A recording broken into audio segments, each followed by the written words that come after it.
body is a machine, with 800 horses coursing through its veins. Ignited.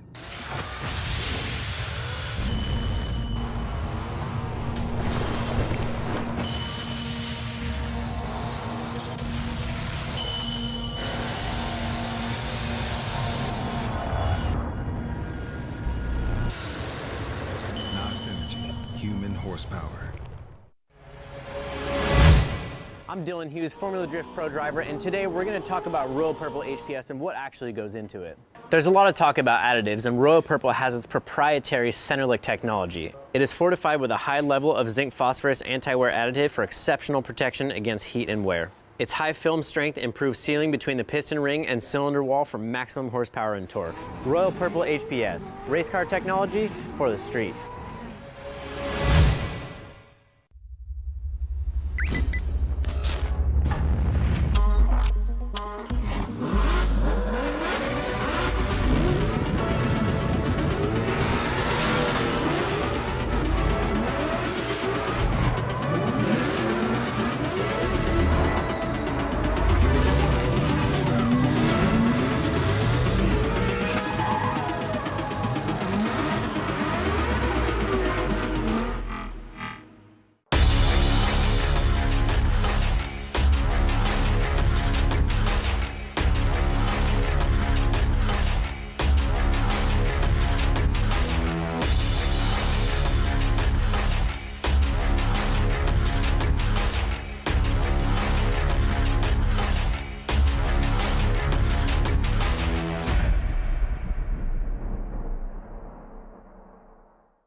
Welcome everybody, take a look at this. Yeah, the figure eight. We're gonna have a great eight on the figure eight here.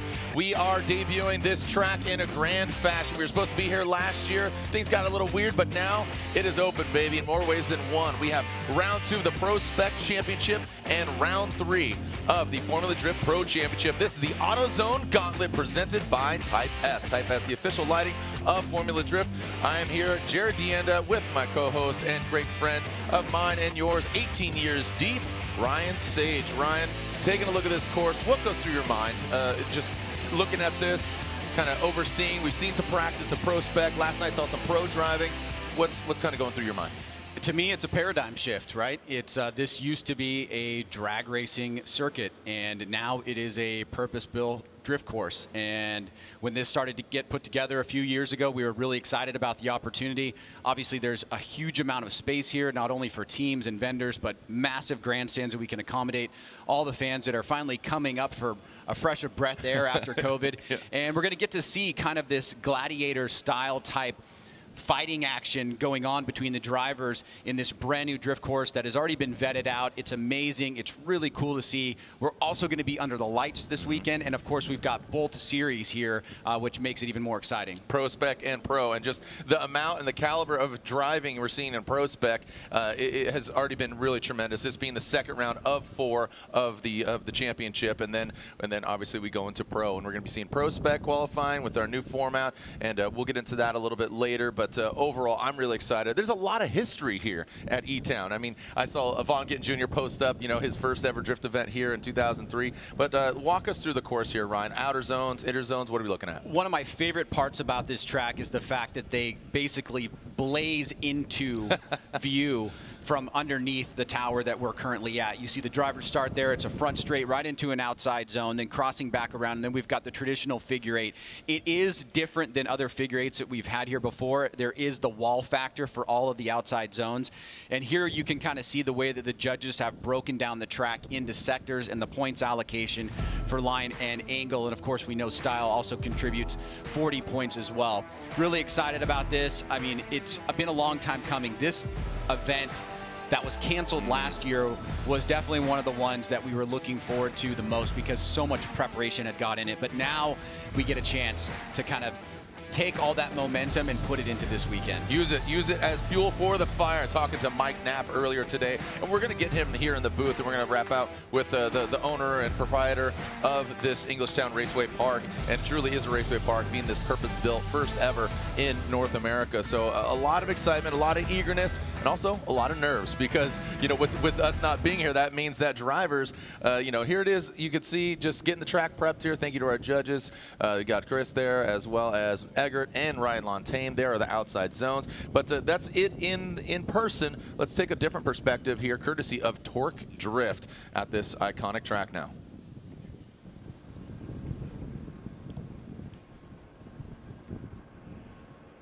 All right, so as we are just getting ready here, just getting the excitement building, as you can see, the outer zone being marked and striped. Got Ryan Lontaine out there running around. Ryan, Sage, as we progress, what gonna, you know, going off our first 2 rounds of the competition, Odie Bakshis leads the pack. This is how he started last year, but let's take again, courtesy of Torque Drift and Chelsea Denofa here. This is a digital version of it. Yeah, this is courtesy of our friends at Torque Drift, and this is the winner from last round, qualified #1, won the event, making the pass here. Really interesting way that the course has been laid out here. They've already done a couple of events leading up to this, and we've kind of seen what has happened. This is the one and only inside clip, but it's a really unique and dynamic track, and drivers really do have to be careful in the crossover. You don't want to get too far behind. But overall, I think today what we're going to see is qualifying is going to be setting up our bracket for top 32. As a reminder, this is a knockout qualifying format, which basically means that each driver will do 1 lap, and then the bottom 8 will do a 2nd lap, of which they cannot qualify or higher than the drivers that have already made it into the top 32. So that's our format here today. It's been really exciting to see. I think some of the feedback from some of the drivers as we take a look on board here with Ken Gucci, he's actually going to walk us through what a track like is from the driver's perspective. Straightaway, looking towards outer zone 1. I'm going to initiate by the first cone, ride the outside line for outer zone 1, transition, pointing straight towards outer zone 2. Fill the entire zone right here. This is a long zone, and I'm going to look for the inside clipping point. That's the inside clipping point right there. Transition one last time, shooting towards outside zone 3. Ride the wall right here, and then crossing over the finish line.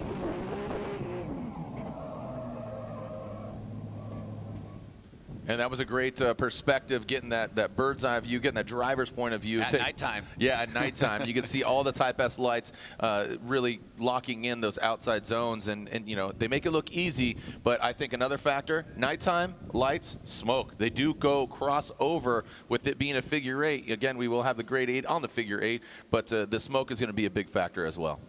I think so. I mean, it depends. You know, in New Jersey, drivers historically are really prepared for the smoke. We had the bull setting at Wall Speedway. That does have some of a similar effect here as well. But the difference is, I think, is going to be the fact that this is the first time we are doing it at night, right? This track has adequate light setup, and it does have the crossover, which makes it very unique. What we always tend to see in these kind of track layouts, though, however, is really close tandem. The one thing to point out that has been brought up in conversation is that this course does have that inside clip after the left-hand sweeper. So there is an opportunity there where if a lead driver pushes too hard, leaving outside zone 2, there is a passing opportunity here. And we have seen a few practice runs where drivers go a little bit hot, leaving outside zone 2, push too wide, and kind of open that door. So not only do you have the cool figure 8 crossover, you've got the nighttime elements, you have an opportunity for passing, you've got all the factors that are looking to make this an incredible event for this weekend. But we are kicking things off with our PROSPEC series. And if we go back to last round, remember how incredible of an event that Nick Novak had.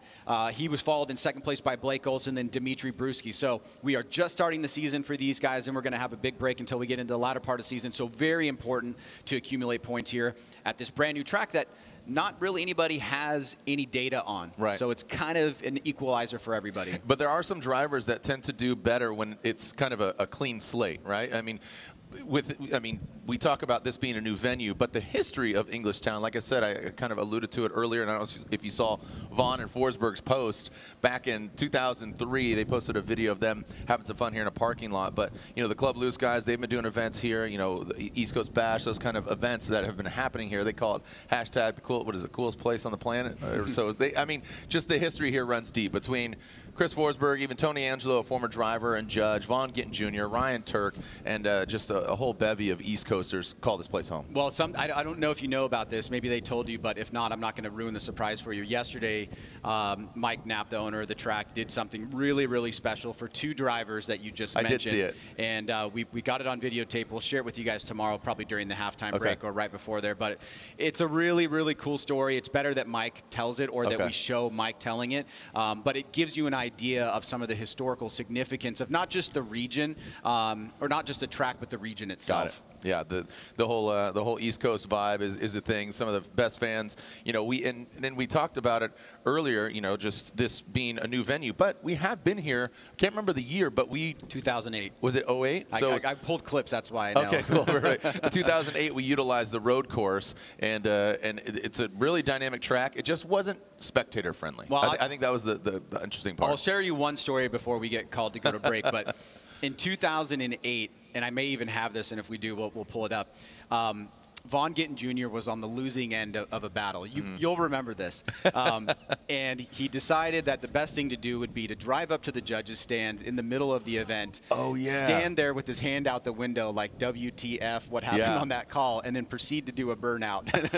Now, for people that know Vaughn, that's Vaughn of many years ago. Still has that same kind of aggression, but it's in a different kind of way. So there's been a lot of really cool memories here. You know, looking back at some of the video, it's amazing how young the guys look. I mean, they still are young men to me now, but back then they were like little kids. Right. And it's really cool to see how far the programs have developed and what they've done to continue their presence in this sport and also contribute to its growth. Yeah, they still have that you know, fire in their bellies. Obviously, the veterans that have been around, but that's awesome. I do remember that. I can recount that. Pretty hysterical. So. And this is how Nick Novak got it done in Orlando, that CoraWorks BMW. Amazing drive. Just lay out, watch, listen.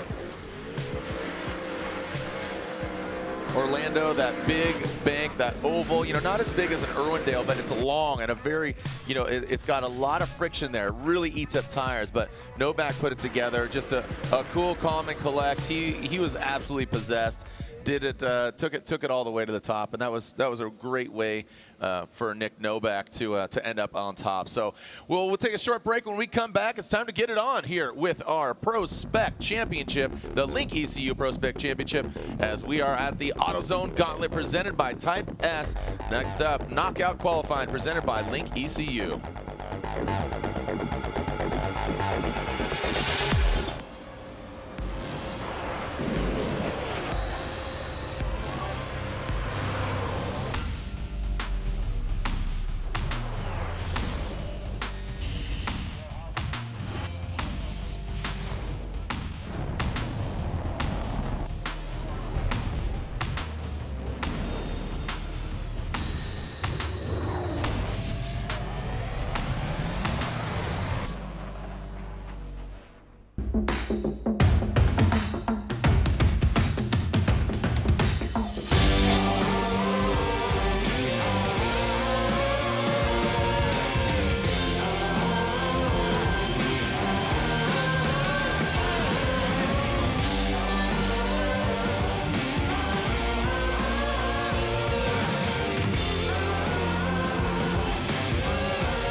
I'm Dylan Hughes, Formula Drift Pro driver, and today we're going to talk about Royal Purple HPS and what actually goes into it. There's a lot of talk about additives, and Royal Purple has its proprietary Centerlick technology. It is fortified with a high level of zinc phosphorus anti-wear additive for exceptional protection against heat and wear. Its high film strength improves sealing between the piston ring and cylinder wall for maximum horsepower and torque. Royal Purple HPS, race car technology for the street.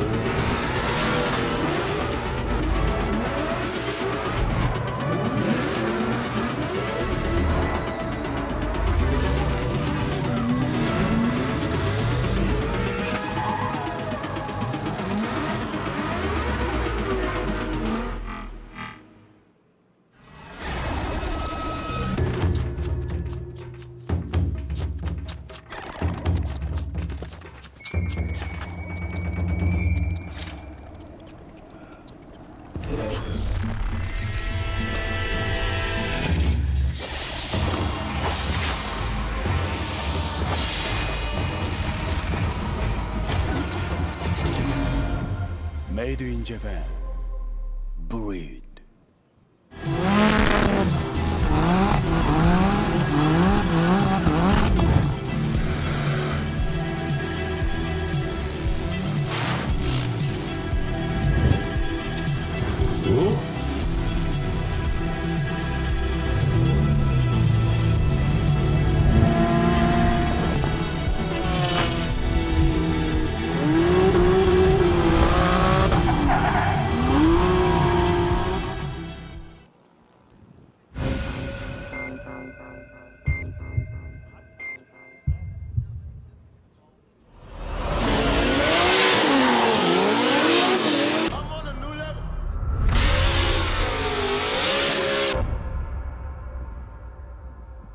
Well, hello, Drift fans, and welcome to beautiful Garden State, New Jersey. Some drivers love it, some drivers absolutely despise it. You're going to see carnage, you're going to see mayhem, but you're also going to see some dynamic and awesome driving. Also just nicking that course marker, Jeff Jones, swinging for the fences. I'm on a new level. There, riding the line is, woo! Oh, Jackson, look at this! There are really no weak battles anymore, even in the top 32. I'm on a new level.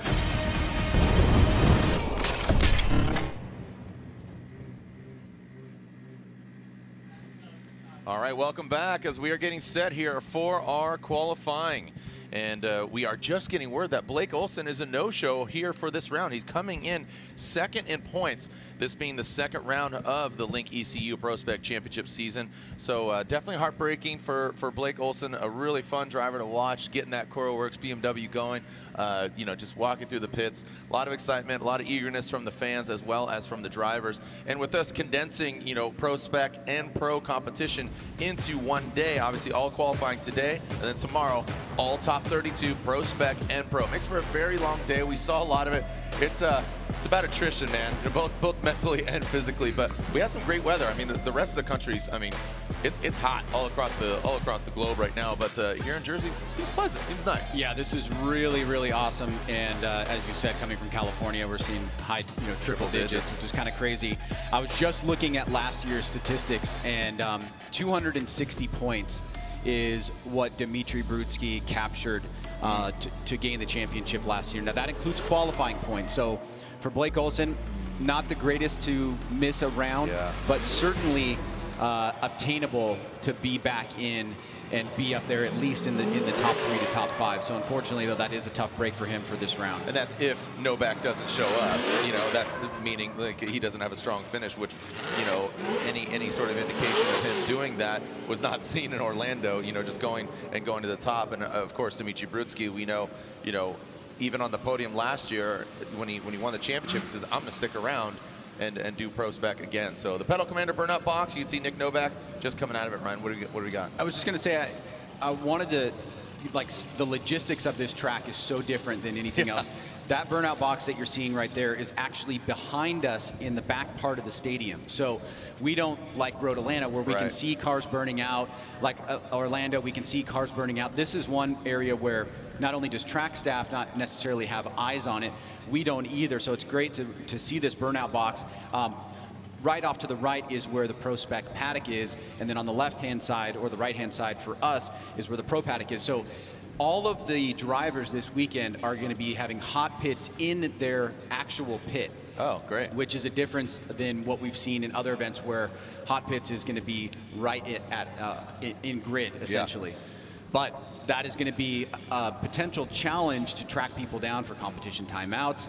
And do teams have all of the resources that they need at their truck? Most of them do. Yep. But let's find out and let's party. Let's party. I like it. All right, here we go. So our first driver is currently seated #1 after his performance in Orlando. Nick Novak, that CoroWorks E46. All these guys on the GT Radio's official tire of ProSpec Championship. Novak goes in hard, literally, as he takes off that back bumper. Now he's going to transition into that second outer zone. So hits it, quits it, but this is all the way through. You really want to drag your bumper or lap thereof. Outer zone 1 bound. Now tightens it up We're talking about that opportunity there where there is a passing situation that might unfold or show its head as there is the final outside zone coming across the line. And guess what? Nick Novak gaining some applause even from, I can hear right next to us in that spotter stand, Ryan. Yeah, kind of more or less continuing where he left off from Orlando. He has really kind of come into his own this year. There's always a question about, you know, when you have a great performance in one round, can you carry that over? And he started off pretty solidly here. Let's take a look at it. You can see coming down that straight, which turns right to the wall. Very dangerous there. He loses part of the bumper, pretty much fills that first outside zone, stays on the throttle, and you can see the back of the car just bumping a little bit with some texture in the course. Right here, though, very deepest end of outside zone 2 with a huge smoke line there. Now driving back through his own smoke, very tight on that inside clip, the one and only inside clip. And then a beautiful transition with once again, you can see the throttle control is very consistent here from Novak. And then as he comes through the finish line, which is also the end of outside zone 3. So once we get to that red marker, there's a white line painted on the ground. That is the indication for the drivers to get off throttle there, and the run is over. Another overhead view of Nick Novak. We talked about that first outside zone, not as big, but that second one, it's going to get really interesting here when we get head to head. I think it's going to make for some really exciting driving. Technical, you know, slow it down here. Nick Novak does a great job, and just the drones and the evolution of utilizing them is, I mean, look at that. You could just see clear as day, getting that overhead view and seeing, did he fill it to the best of his ability? I'd say so. That was well, that not only just, you know, because of logical necessity is the standard to go off of. That was also a really, really, really good run. Yeah. So he is the standard right now moving forward in many ways here. So great job by Nick Novak, continuing where he left off in Orlando. Let's see what kind of score the judges give him here on run 1. Way to set the standard there. And you know, previous years we would go from the bottom to the top. Now, given this year, we start with our #1 seated driver into, and then go work our way down. Yeah, and some of the feedback that I think that we've received from the first 2 rounds, obviously the 1 ProSpec round and the two pro events as we take a look at Nick's score here, is that many of the drivers feel that they really do need to push hard on that first run because it is so important, and he gets an 88 here, which is going to put him in that #1 spot. I think that is, you know, we saw a 90, I believe 96 from him at Orlando. So an 88 is still going to be a very high score just given the historical precedence. And it will also give us an idea of how the judges are going to be using that scale through the remainder of the field. And what's interesting here is it does bear repeating if this is the first Formula Drift round you've watched this year, if you could break down the qualifying, because we're taking 32 drivers, but we have more than that, even with Blake Elson not being in it. But I'd love for you to elaborate more on the format, given that you know, it's new for 2021. I'll give you back the mic and then I'll do it at the end. All right, that's good. Dimitri Brutsky, here we go. Never settle, that's his motto, and he definitely didn't last year, as you said, Ryan. Just a 200-point gap where he took the lead and won the championship. Right now, Brutsky on that second outside zone, filling all of it with that BMW. You see the big EA on the roof. That's ESSA Autosports, getting him to where he's at, helping him with his program, but he's got to still do the driving. Ooh, almost got a little nervous there on entry into that final outside zone, Ryan. Yeah, our old champion from last year continuing or choosing to continue into this 21 season. For me personally, I think it's a smart move, continuing to develop the program. He's obviously a driver with high caliber. You can see really reaching out to that outside zone 1. Slight little hiccup there on the transition to outside zone 2, but quickly back on throttle. Doesn't get as deep into that zone with the length of time that we saw from Nick Novak. You can see he's just kind of like mid there, but the judges will award high points for that. They really just want you to be in that zone, fulfilling it, and give you some flexibility and freedom as a driver to choose the line that you want and basically show that style aspect, that it is more individual than it is about, you know, being a computer and this is how you should run the course. Right. So great job there by Dimitri Brutsky. We'll see what score he gets. But as you mentioned with regards to how this qualifying runs, if we say, for example, we have exactly 32 drivers. Yep. We go through the 32 with 1 run. We pull out the top 24 because 25 through 32 would be the bottom 8. Those bottom 8 will reshuffle with the second run, but they cannot get higher than the 25th place qualifier. Correct. So that is what we call knockout qualifying format. All right, well, I appreciate you breaking that down. So I like to call it the not so great 8. So a lot of the drivers, like you said, the 24 and up, they have one run and done. Previous years, you'd have 2 non-consecutive runs. Now, some drivers, 1 and done, but the remaining drivers. But with us doing the quick little glance here, 31, 32, 33, 34, 35. I think we have 35 drivers, if that's correct, whoever's on this list. But we'll obviously see who's able to run, who's not here, who is here. There's Blake Olson.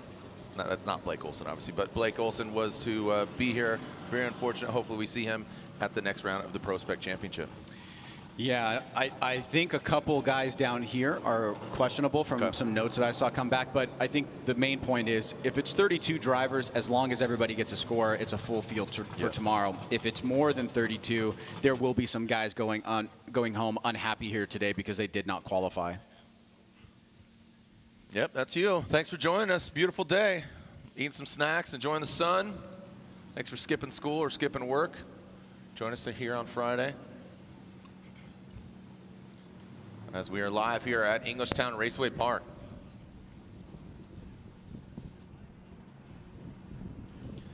And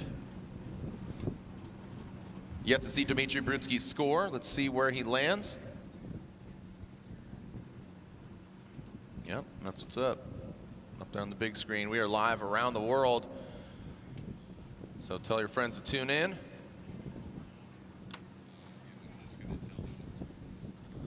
All right, so, and awaiting Brudsky's ESSA Autosport ISC suspension. A lot of BMWs, man. It's like almost ProSpec BMW. All joking aside. Oh wow, look at this. Brudsky with a 91 for Dmitry Brudsky. So great run for him. Takes that lead, but still with Novak with that 88. That's still a great showing for him. So 2 drivers in, many to go. Let's keep it going. Next up, I believe this is Rich Whiteman, Freedom Motorsports, JZX 100, great looking car from Coatesville, Pennsylvania. So let's consider this home course, home track. So Rich Whiteman, ready to leave. And that JZX, great looking car, formerly owned by Max Bedouin. So it's great to see it back out here on the racetrack. Nice job by Rich. Now on the killer crossover, now into that second outside zone. Gets out there, departs it a little bit, then gets back into that second outside zone. Now transitioning past that first clip, up the second hash mark. I want to take a look at the overhead, really deep on that last outside zone. Gangster right there, even gaining some applause from our judges. Mr. Yule, Egger, and Lontaine are 3 Formula Drift judges, once again from the 2020 season, now back for the 21 for the 20 season, and now back here in the 21 season. So Rich pulling around. Ryan, what'd you think? Yeah, that was really awesome. I mean, I love how deep he went into that zone there and the aggressive approach. You can see right into it, throttling through outside zone 1. Not as much of a smoke line, but you can see he's carrying the momentum here into outside zone number 2. Just gets right at the edge there as he transitions. You can see trying to fill that outside zone. It's a long one, big sweeping left-hander, then comes off, aiming for this inside clip there. You can see he's right between the first and second hash mark, and then back around. This is where he goes real deep there, rubbing that bumper into outside zone 3. And shutting her down there through the finish line. Yeah, it looked really good there from Rich. And, you know, that's going to leave a lasting impression in the judge's mind. You know, like you said, Ryan, that second outside zone, the big, long one. I mean, that's 180 degrees going around. So some of the judges requesting different perspectives. But you saw Rich on initiation on that, or excuse me, on the entry point of that second outside zone, kind of crawling into it, got deep, and then kind of, like I said, exited out of it, but really made up for it on that last outside zone. So here he is coming underneath. Judge wanted to take a look at the initiation. And there you can see him throwing it in. Ryan, do we have, you know, some tracks will, or all the tracks will have like the 3-2-1 cone. The judges are actually, and maybe we'll pull in Ryan Montaigne here, actually. Ryan, if we could, this being a new track, I'd love to give all the education information to the fans as well as even ourselves here. But 3, 2, 1 cones, are they being utilized here? Yes, they are. And where are they at? As Ryan, getting your mics turned on there. What do we got? No, can't hear you still. No, can't hear. Oh, there we are. Now, there we go. The marks on the wall, the orange stripes that are painted on the left side, there on driver's left on the wall, those are the 3, 2, 1 cones. So because the wall is a little bit thin, we can't actually fit cones on it. And they had the paint there already for us, so we're utilizing the marks that are on the wall. Perfect. Yeah, thank you, sir. All right, so again, the 3, 2, 1 cones, the kind of counting it down into that initiation point and that initiation zone, outside zone, that is. All right, tabulating the scores here for Rich Whiteman in the Freedom Motorsports JZX 100.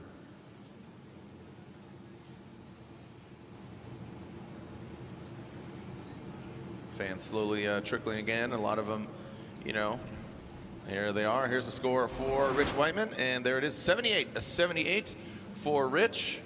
So decent score for Mr. Whiteman.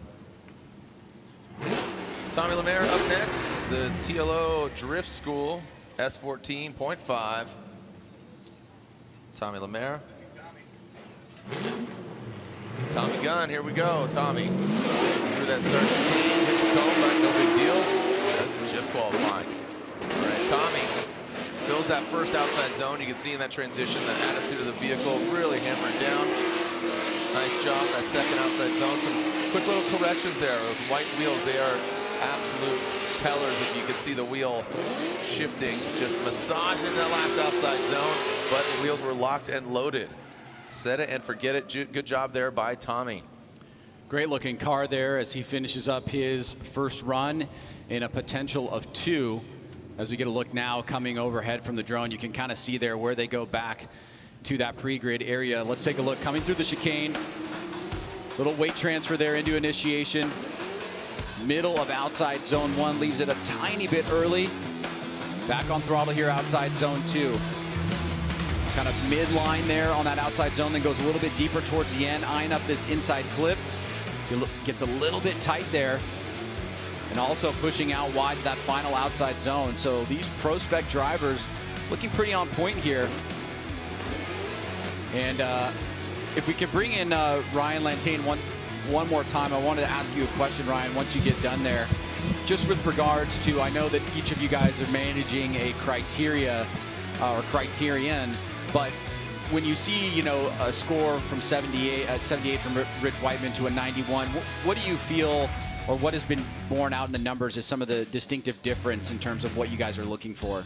One of the things that I wanted to point out earlier about Rich Whiteman's run, he initiated late. So if you look at those 3 marks on the wall, the orange stripes, the third one is essentially the 1 cone, which is where we say they need to be sideways by, and Rich actually initiated just beyond that. So as the style judge, that's something that I look at, and I took you know, quite a few points off of that for the commitment side of things, as the initiation is so important on the commitment side of things. So he lost some points there. Throughout the rest of the run, he did a pretty good job. The transitions were smooth. He got close to the wall. You could even see him rub his bumper on outside zone 3. So I think that he did a good job, but the initiation is what kind of held him back. Gotcha. And you said that you were the style judge. Yep. Eggert and Ewell, what are their criteria? Brian is angle and Chris is line. Right on. Thank you very much. Just to confirm. Thank you so much. And awaiting the score for Tommy.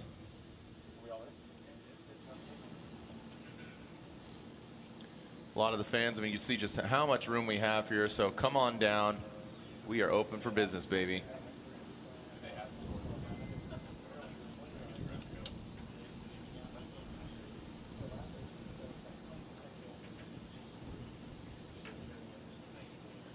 So the TLO Drift School V8 S14.5, and the score is an 85, an 85 there for Tommy. That is an 85 for Tommy Lemaire from Canada. Good job there for Tommy, as Joshua Love, After Hours Autosports, another BMW. And there is Tommy 85 points. So you can see 22, 35 in that style. Well done. Josh Love. Give us some loving, baby. Here we go. So there's that 3-2-1. You can see him way early before that. Kind of manji's in. Now crossing over into that second outside zone. Gets into it. Deep. Definitely a solid angle. Good line from Josh Love. See how he handles that inside clip. No problem. Now into that last outside zone.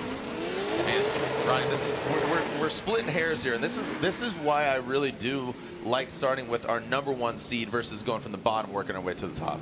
And I know a lot of the drivers in the series also enjoy that. I would imagine that maybe the first through 3 don't like because of so much pressure, but I think a lot of people thought that previous iterations of this, the scores tend to get higher as you get closer, and you know, obviously drivers that do well are going to get scored well.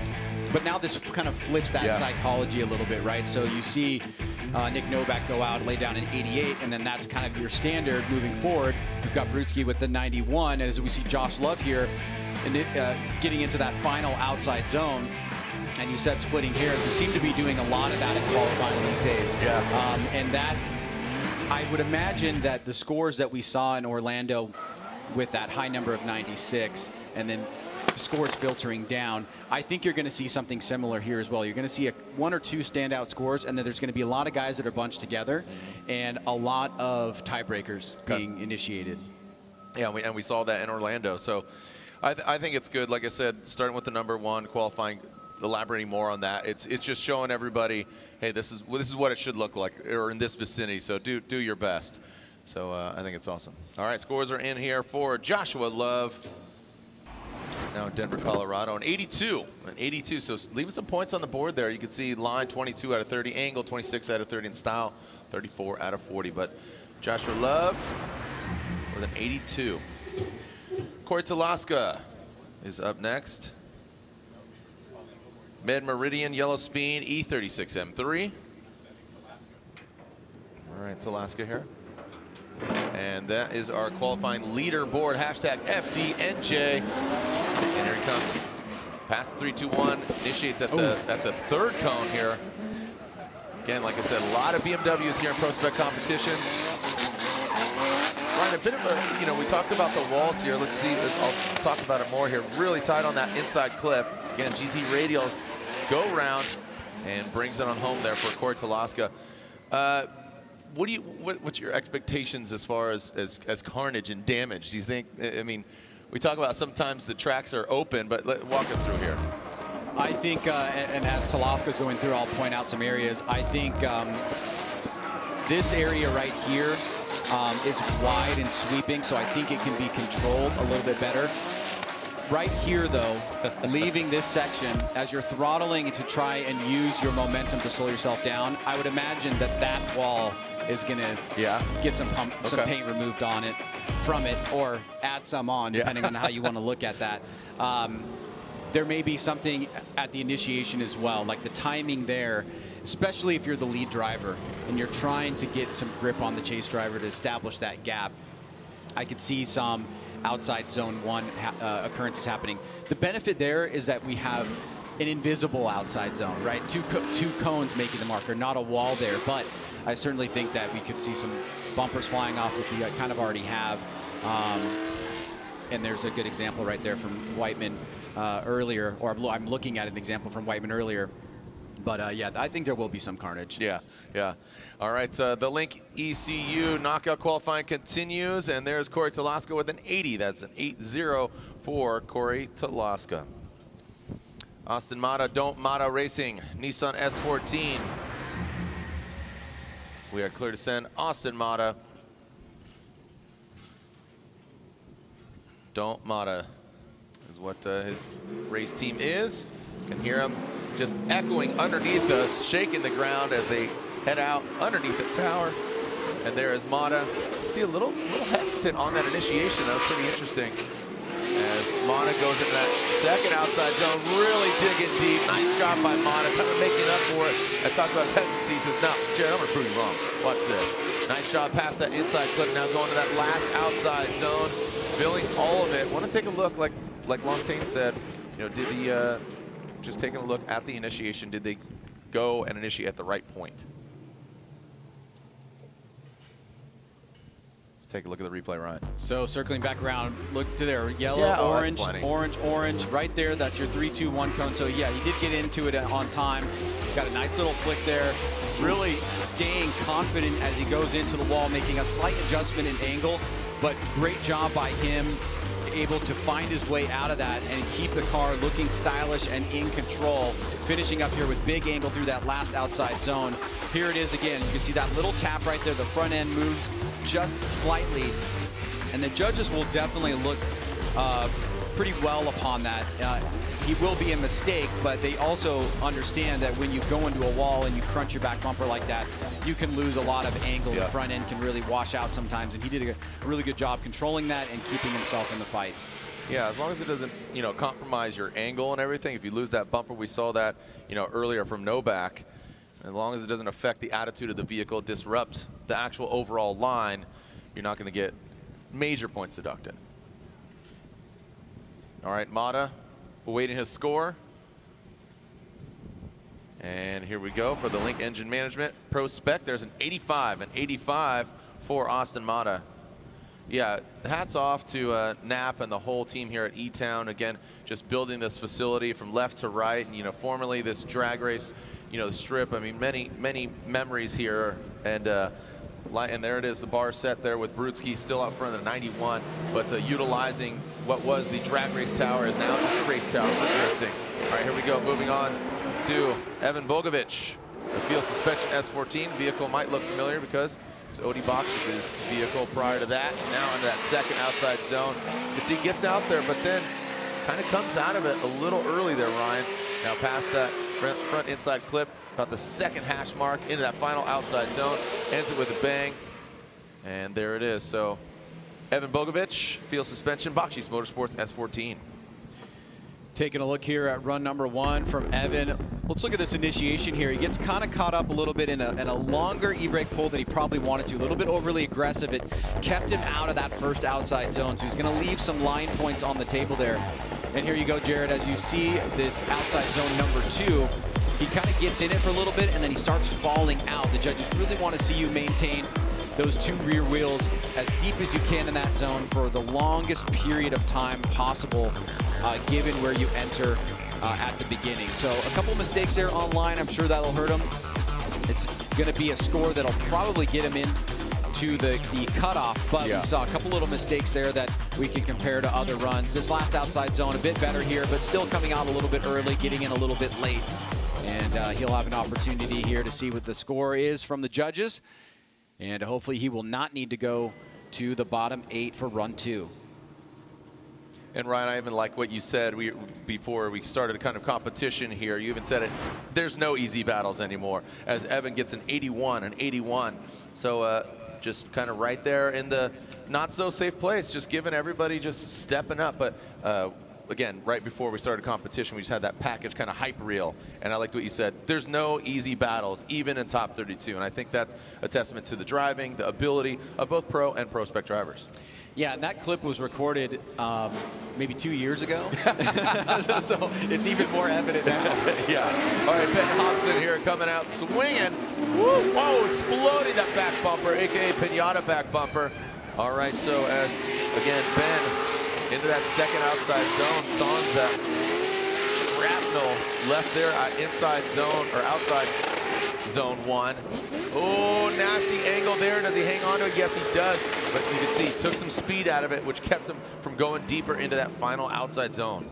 Well, the second half of the run here was a bit more aggressive, but also better controlled. Let's see what happens here on this initiation. He gets that rear left out there, taps the wall.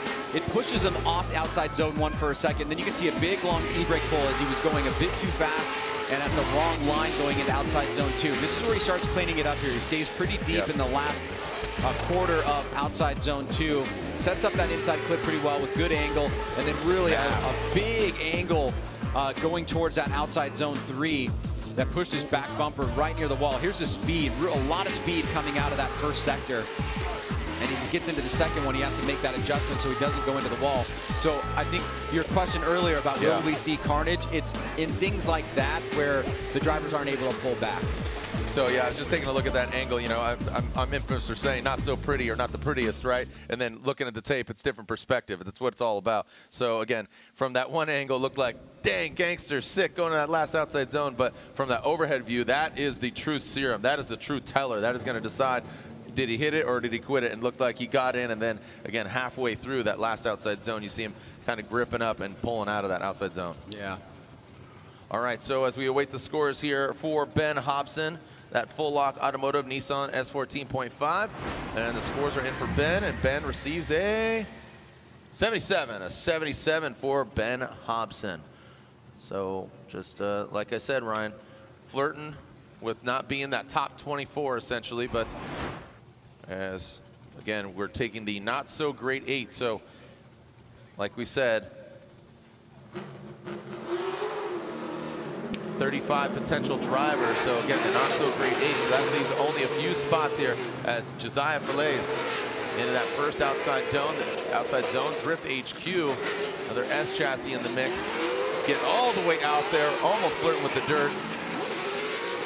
You can see coming out a little early there on the latter portion of that outside zone. I liked how tight he was that front clip, and there it is, another driver throwing a lot of angle at it, and also getting deep on that final outside zone. So mixing this, I'm calling the Josiah Joan.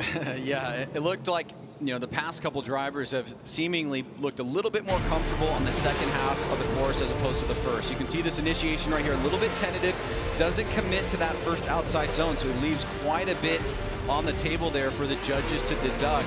On this second outside zone, watch as he enters here, much better this time around. More fluid, he's got that angle on lock. The throttle control is much more consistent, and on this final sector, it looks like he gets the timing right as well as the speed. He's able to lock in and stay pretty deep through the entirety of that course. Here's the outside zone 2 once again. Starts to really come alive here. Gets into the zone pretty early and leaves it at the right time while keeping that angle consistent to inside clip 1. And I think that's a really important factor for the judges, is they always say, do not cut up the course. Don't make it look like you're cutting up the course. We want fluid transitions, the right line, or the line that allows you to get through the course as fluid and dynamically as possible. But just on that first outside zone, Jared, he does miss that first outside zone. Yep. So that really that threw him off, but it looked like he had something to prove in the latter portion of this run. That Drift HQ S chassis. He does make up for it, but still got to hit them all. Collect them all like Pokemon cards. All right, so Josiah Falaise with an 86. All right, Josiah, the FDF race shop. Some more Drift HQ for your diet, the 240SX convertible. Alex Schlegel, saw him and Micah Diaz running and practicing earlier. There we go, Schlegel with that convertible, beautiful day. Drop the top, let's drop some hammers. Schlegel initiate 3-2-1, no problem, gets tight to that wall. Ooh, goes early, but he got deep, but before he even got to that outside zone. Looks like he's fighting the car a little bit. You can see some correcting of the front wheels. Make sure he's pointing the right direction as Schlegel now counters into that final outside zone. Dials it in. Want to see a different perspective on that, how we're kind of getting that low shot, little gopher cam. Yeah, I feel like you're onto something there with the fighting of the car comments. This does not look exactly like the Alex Schlegel that we're used to, that is very loose and fluid. It looks like he is fighting the car a little bit there. He's not able to keep that car in outside zone 1, and you know, you can get away with it, as we just saw with Josiah Falaise. You can completely blow a sector, but because it's sector scoring, you can make it up in other sectors. Yeah. It will drop you off in that sector, but maybe that's okay if you're sacrificing that part of the course for another part of the course. Here it is from above. You can see that initiation. He pulls off outside zone 1 quite a bit too early. Outside zone 2, he gets in right there at that right angle, and then he stays pretty consistent all the way through it. Here's where we want to see that fluidity through inside clip number 1. He does a pretty good job there. And then filling that second and final outside zone, he's keeping that left rear bumper just inside the line to give himself maximum points. All right. Let's see where he lands. Schlegel's vehicle setup, when he was coming out from underneath the tunnel, and there's the leaderboard, but when taking a look at that angle, the car seemed like it was really hopping and bouncing around. It seemed like it had a pretty soft setup Wonder if that maybe was part of a, his setup, what he wants, ideal or not. And here is the score for Schlegel with a 77. A 77 for Alex Schlegel. So taking a look at that, I mean, outside of obviously Blake Olson not being here, that is the lowest score, tying that of Ben Hobson, both him and Ben with a 77. It's Amanda Sorensen. Amanda Sorensen, one of 2 females here in competition. Also Kelsey Rawlings. See how Sorensen does coming all the way from Las Vegas. That drift line BMW. Now into that crossover in that second outside zone, gets all of it, really digging deep. Nice job there by Amanda, staying in consistently. Now tightening up, putting a bow on it. And that last outside zone, unfortunately comes up just a bit short, Ryan. Good driving there by Amanda, but that last outside zone, obviously going to get some points deducted. Yeah, and we're starting to see a little bit of a theme develop here with the past few drivers in this outside zone 1. Just not fully committed to the right approach to get to outside zone 1. You can see just coming up a bit short there and not really getting into the zone at all. Yeah. We've seen that with the past couple of drivers. Second half of the run, though, look at this. She's right there in that outside zone, pretty deep, gets all the way out, even kicks up a little bit of dust there from the exhaust, and perfect on that inside clip. Little bit of an early transition there, or actually the transition put her in an early position on that outside zone number 3, and she wasn't able to fully fill that as well. Here it is coming out of outside zone 2 one more time, and right there you can see kind of a little bit of a softer approach, which doesn't give her that momentum to get fully into that outside zone. So we saw outside zone 3 and 1 a little bit less committed to, but outside zone 2 she came back pretty strong here. Good throttle control, really managing it properly through that section of the course, and then getting a really solid amount of angle through inside clip number 1. All right, Amanda making a name for herself out of Las Vegas. The Sorensen Motorsport 212 Performance, BMW. Of course, all of them on GT radials. Kicking back, chilling. As fans, just a lot of ample room here to spread out, hang out, grill out, chill out, while the drivers put in the work.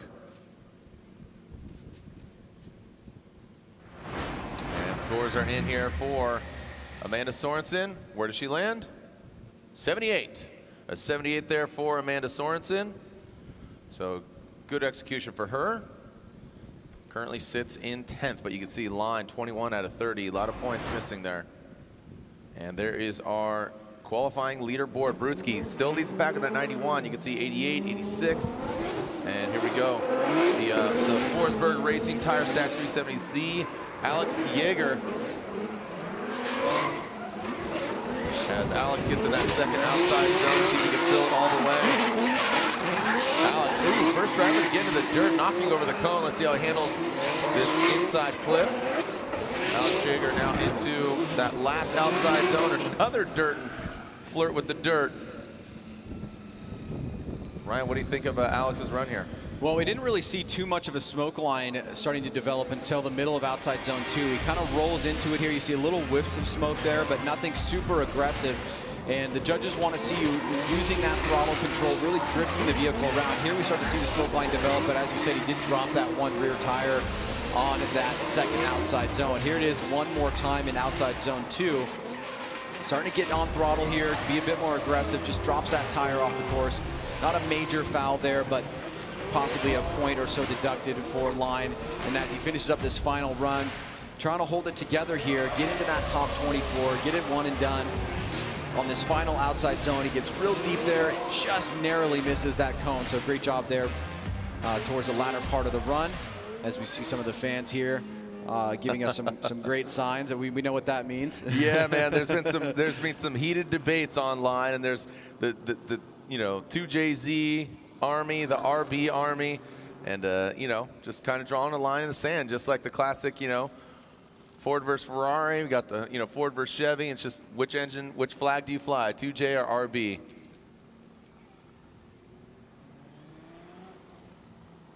So definitely encourage signs as long as they're not impeding on somebody's view. Okay, so just FYI.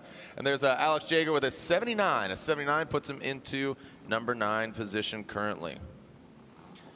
Like we said, our knockout qualifying format will take the bottom 8, kind of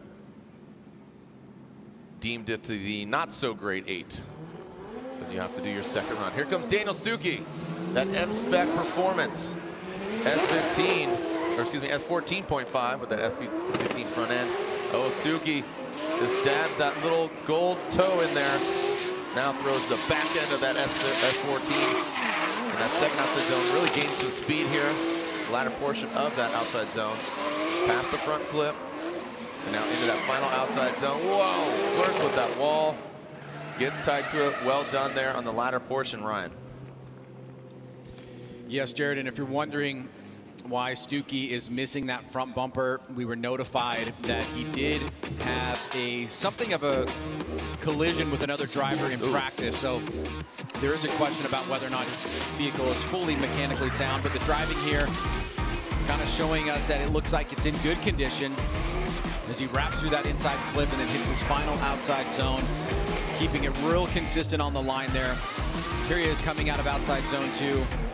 Eyeing about that inside flip. Good momentum there, using that angle to slow the vehicle down. Very little use of e-brake there. You can see the back wheel still spinning as he gets back on the throttle through the finish line. So we are starting to see drivers pick up the pace here, and hopefully his vehicle and he himself are in good working condition, but he did get a great run there on this first lap, hoping that it'll make him into the top 24. Telling you, Brutsky comes back with a vengeance. He wants some you know, he wants to come back. He wants to be champion, go back-to-back championship. But after Orlando, and there's Stuckey with an 85, 5 alive, puts him in number 5. That's 86. Oh, correction, it is an 86. It's an 86. So angle should be a 28, not a 27, but there we go. So finding out just 1 point, but going the right way for Daniel Stuckey. So Stuckey with an 86, and here's our other female drifter out here, Kelsey Rawlings, in the Top One Oil Drift Chick S14 with the Ford power plant under the hood. Let's see what we got here from Kelsey Rawlings. Kelsey initiates confidently into that first outside zone. I want to take a look at that on the replay. How deep did she get? Well, no, you can definitely tell how deep she got there, getting into the sand. Being that she is from Florida, now transitions in that final outside zone. Dragging that back bumper and just does not get all the way out there, unfortunately. Let's take a look at it again from maybe different angles on that initiation, Ryan.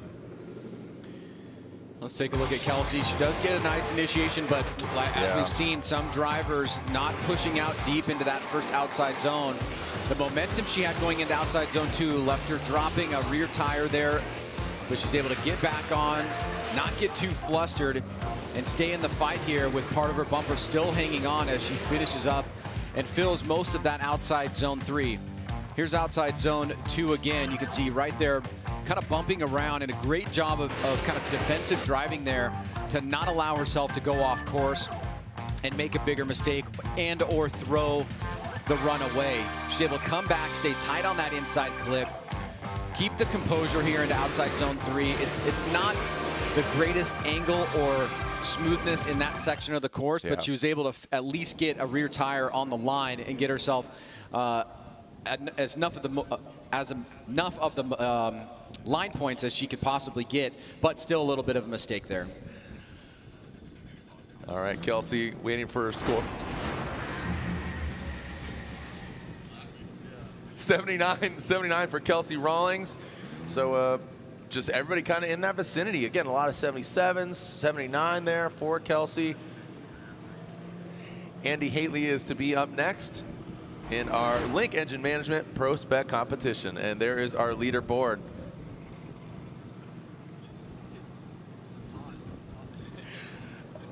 All right, so up next was to be Andy Haley. Okay, so Andy Haley, okay. And here we go. So Andy Haley coming out, and then S chassis, ooh, just initiates at that last cone, or the orange indicator on the wall, into that second outside zone. Here goes Haley. You know, he's been working on his vehicle, trying to get it done, just trying to get all the parts together on his vehicle. That was to be his 21 vehicle. Nice job there by Haley. Whoa, yeah. Ryan, I heard you screaming there. You got nervous for him or what? Yeah, it was a little bit on the dangerous side there. Almost had the back bumper, ending up just a bit before the transition from the white blocks of K-Rail into the color blocks, but pretty aggressive initiation. Doesn't get fully into that first outside zone, but here he goes again, and this is a borrowed car from him, I believe. And looking pretty solid here overall. Just goes a little bit deep in outside zone 2. You can see that bumper kind of hanging on there by a thread. This is where it got a little bit scary. He angles up, stays away from that block wall, and keeps that left rear tire right into that outside zone. So I think this will be enough for him to move forward. And Andy Haley giving us some excitement here in qualifying. Yeah, yeah. So Andy Haley, he's building an E46 right now. So this is a backup, a borrowed car for him. So get some points on the board and keep his PROSPEC status. And awaiting Andy's score. Up next is to be Human Rahimi, and we are finding out that he is foregoing. So there's an 84 for Mr. Haley, 84 for. So Human Rahimi is not taking a competition timeout, but he is just foregoing his run, meaning he will automatically go to the, again, what we have, so adamantly called the not so great 8, having to do their second run. So Human Rahimi will go to the bottom of the pile here as far as #1 qualifying. Up next, Mike Power, the Power Racing MA Motorsport Nissan Silvia S15. Great looking car. And notably our winner at Irwindale last year. Just progressively got better, more confident. So I was watching this IG video earlier about just throwing it down, and there goes Mike Power. Now into that second outside zone. Fills all the outside zone. He's familiar with this track. He's drifted here before. And right now he's really showing you why. His name is Mike Power. He's throwing it down. The light switch is on, and the power is full. Nice job there by Mike Power. I mean, absolutely hitting all the zones. Ryan, do you think this could rival the 91 and our current leader of Dimitri Brutsky? Given what we've seen in the past couple of runs, it's certainly going to be up there. And if we're talking about what's an aggressive flick into outside zone 1, that's it right there. Yeah. And then he carries that same angle, makes a slight little adjustment there in his fluidity, but it is very, very small. And you can see he's driving through the course with intention, like he knows exactly what he wants to do. And through this final section, he uses the angle of the car to slow the vehicle down, times it perfectly, and then it's back on throttle through outside zone 3. That initiation right there gave him great angle to outside zone 1. He really connected this, I think, smoothly as well with just a couple of different small adjustments that I don't think the judges are going to really pick at too badly. And then this final outside zone, I mean, it's tremendous. He stays deep into the zone. He was aggressive, great throttle control. So I would say this is definitely going to be a top score, if not competing for the top score. I liked what you said there, confidence. It just seemed that he had a lot of confidence there, and he's familiar with the track. He knows where to put it, and that makes sense. All right, got some hyped fans right now. Got an old FD umbrella there, so. Boom. 91, boom goes the dynamite. So 26, 28, 37. So 91 for Mike Power. And again, when we have a tie, Ryan, we go to style first, correct? Yep. Angle and then line. So I'm assuming that style tiebreaker, I believe, was the one that broke it on that. Yeah. All right. Styles even. What was the next one? Angle. So Angle beat it. All right. So there you have it. So Power takes that #1 spot from Brutsky. Up next, Nate Chen, the NCR Fortune Auto committed GT86. Nate Chen making his debut here in Formula Drift PROSPEC competition. The homage to the Hot Wheels livery. Just a real stand-up gentleman, Nate Chen. Had some words with him at Orlando. And here we go. Nate Chen out of the gate, under the bridge, where he drew some blood and drew some tire smoke into that first outside zone. Transition now to the second outside zone. Let's see how he handles it. Let's see, just barely getting that right rear into that outside zone. Wide swing here as Chen about the second or third even hash mark, unfortunately. And seems timid going that last outside zone, Ryan. A lot of points left out here on the track. So first run of the campaign here for Nate Chen. You can see kind of that sliding and stepped initiation, not totally fluid. The judges want to see you come out there, throw it sideways, grab that angle, lock into it, and then be on the right line. And so he's a little bit short there on 1 and 2 in terms of getting as deep as he could into the zone. Second hash mark there on outside, or on the inside clip. Better job on outside zone 3, but as you said, left a little bit on the table there. Judges are going to certainly pick at certain areas where he did not fully commit to the outside zone. And I think the initiation left a little bit to be desired, but it does look like he's going to get a completed run that will probably put him mid-pack for the time being. And that may be enough to be one and done for the day. Oh boy, let's see what we got.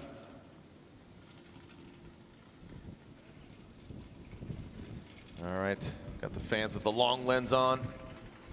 Larry Chen, they're gunning for your job, bud. We got out there, is that Max? Oh, I left a little bit of evidence there.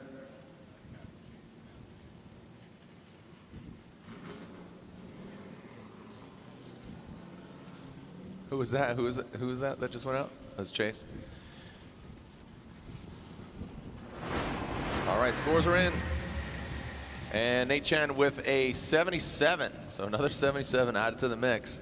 So 77 puts him in 16th. But will that hold? I'm going to say no. All right, here we go. Up next, we have Rye O'Connor. Rye O'Connor, the MFR Enterprise SFG Raps Nissan 350Z. Rye O'Connor. Now transitions into, look at that. So an interesting line. It was kind of way off of the wall going to that first outside zone. Great looking wild car. Looks like a trapper keeper. Goes into that first and only inside clip. Now to the final outside zone. Let's see how O'Connor handles it. Oh boy, O'Connor. The MFR vehicle comes across the finish line, Ryan. An interesting way to initiate. He seemed like he was way off the wall and just kind of timid. Yeah, well, he kind of approached it straight and not really towards the wall, which I think it makes it a tougher angle, less fluid to get to that outside zone 1. On outside zone 2, he's able to kind of lock in here and be right at the edge of the zone, but not fully fill it. Pretty good job on inside clip 1, and the transition here to outside zone 3 is pretty decent. So much better job on the second half of the course after outside zone number 2. But like you said, a lot of drivers still missing parts of or completely that first outside zone, and it's really important to hit that and fill that so you can set up for outside zone 2 on the right line with the right speed. And that's why he had to adjust there towards the second half of that outside zone to kind of get back in the right place. Now he's starting to kind of pull the pieces together. Good angle there as he gets into the final outside zone, using that momentum, keeping the throttle going through, and kind of end on a high point there for run number 1. Okay, Rye O'Connor awaiting the score. And here it comes. What do we got, Rye? 72, a 72. All right, next driver, Christian Nelson, unfortunately, is a scratch. Christian Nelson, just getting some word. And up next is Javi Martinez Jr. His friends call him Javi, so let's see what Javi's got in store for us. Javi piloting the discount muffler STR Racing 2F Performance S14. Shout out to the boys at AZ. What's up, 2F Performance? Now coming around that second outside zone, gets out there. See the car really gripping up, kind of shoot him out of that outside zone. Now Javi up the third hash mark on that inside clip. Let's see how he handles the final outside zone. I know Javi's got it in him. I think just again, just maybe playing it safe, but might be a little too safe there, Mr. Martinez. Yeah, I haven't fully really given a lot of thought to the strategy being employed here for drivers in terms of, you know, if I can't be the number 1 qualifier, number 2, number 3, is it better that I'm down the pack, middle of the pack? Or, you know, where should I try to target myself? Because the way that drivers line up in the bracket is basically dictated off of that. And I know that I've heard some drivers talk about that the strategy kind of shifts and once they start kind of seeing where the scores could potentially put them and on what side of the bracket. But as Javi finishes up here, he's going to get that scored run. He's probably going to be in the top 24 for the time being. But whether or not he will need to do a second lap will basically be dictated by the next 10 drivers, because we're getting down there to rank 24.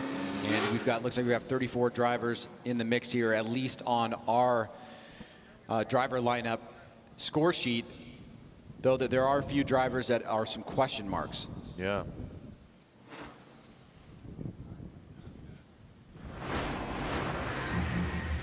And there's Javi's run, so an 81 for Javier Martinez.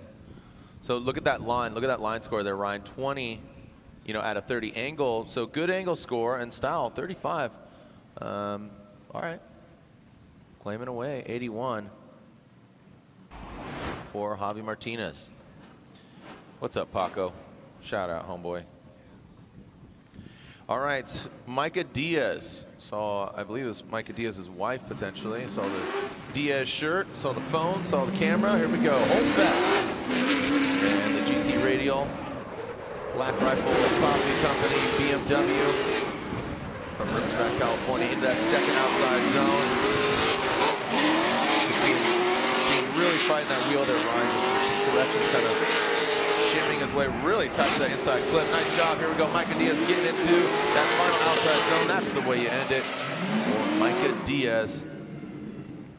That Black Rifle Coffee Company, Hold Fast BMW. Yeah, and I see this score going up the scoreboard quite a bit compared to the last few runs that we've seen, just on the basis of overall consistency, commitment. Even though he doesn't fully fill that outside zone, you can tell he is another driver that is kind of driving with a certain amount of intention here and keeping a pretty steady throttle control.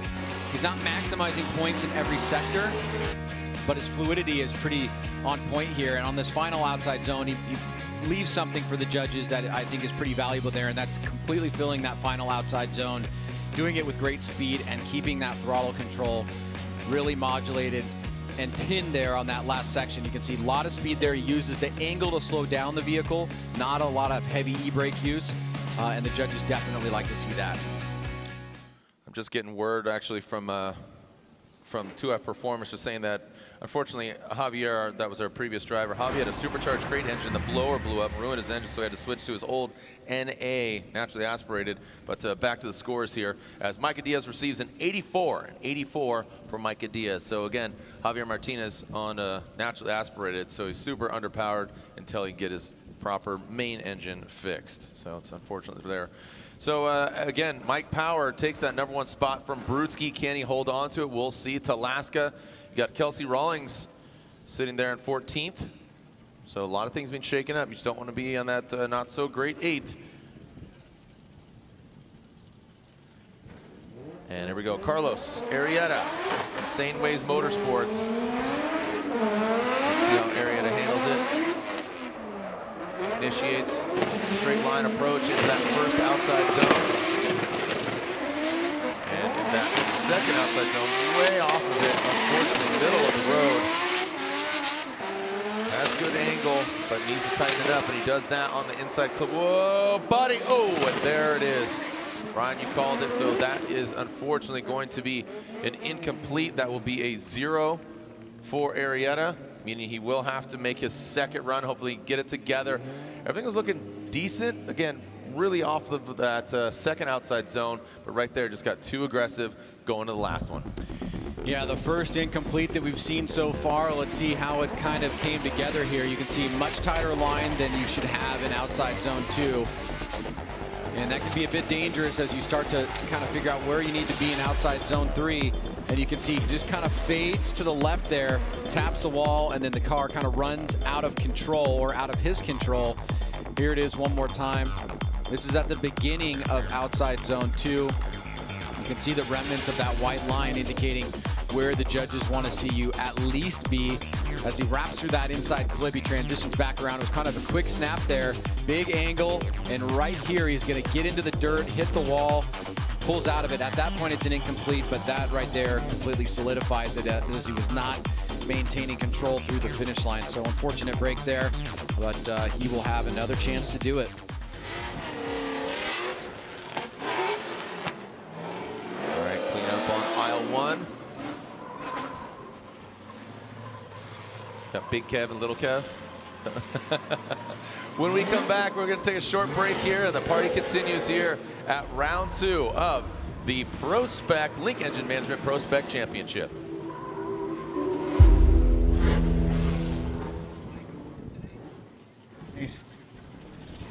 Nice. Glad to see you guys are taking advantage of AutoZone's Type S and Monster promo. You can win some amazing prizes. I like to win. Me too. You're up.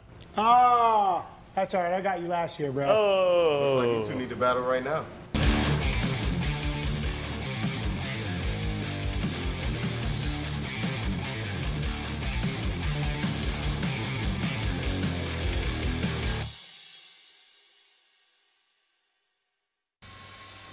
Your body is a machine with 800 horses coursing through its veins. Ignite it.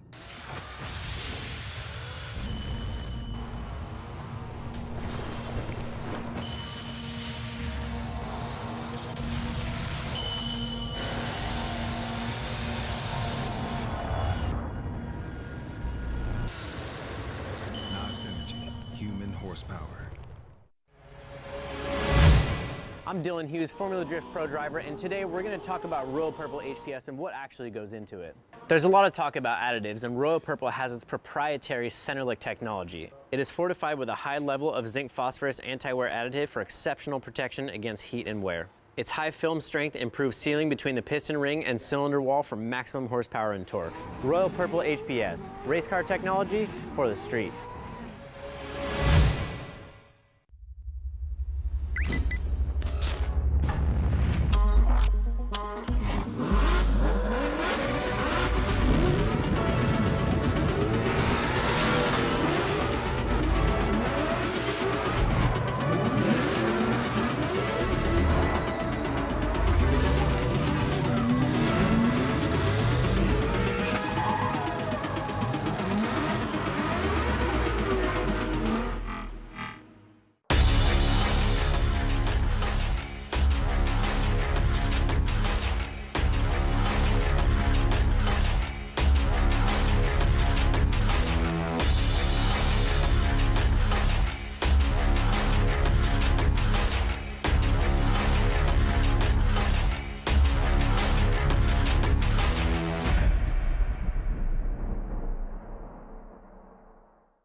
Welcome back. We are live from Englishtown, New Jersey.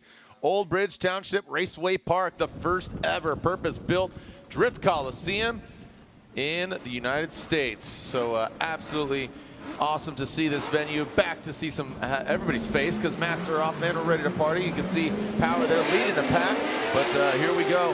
Next, we got Rudy Hansen. Rudy Hansen, that supercharged LS240SX. Ooh, he takes down those cones on that first outside zone. That's definitely telling you he's deep. And that second outside zone doesn't get all the way out there, just flirts with the line. And now past that inside clip in that final outside zone. He just saw Carlos Arrieta go into the wall, but Rudy Hansen keeps it clean and keeps it off the wall. Let's see where Hansen lands, Ryan. Well, honestly, for me, I would really rather see a driver overcommit to a section like this outside zone one here than undercommit. Even though he goes off of course a little bit there, it kind of shows that he's a bit more comfortable in taking risks that may warrant him some benefit. And that, even going over the line there, it gave him enough momentum in outside zone 2 to kind of fill that much better than having to drive up to it and kind of push and position the vehicle. He got to use his momentum, use the angle, and so I thought that was a good correction to make there. and it kind of got back on course overall. It looks like this will be a pretty decent score for him after run 1. All right, so let's see where he lands.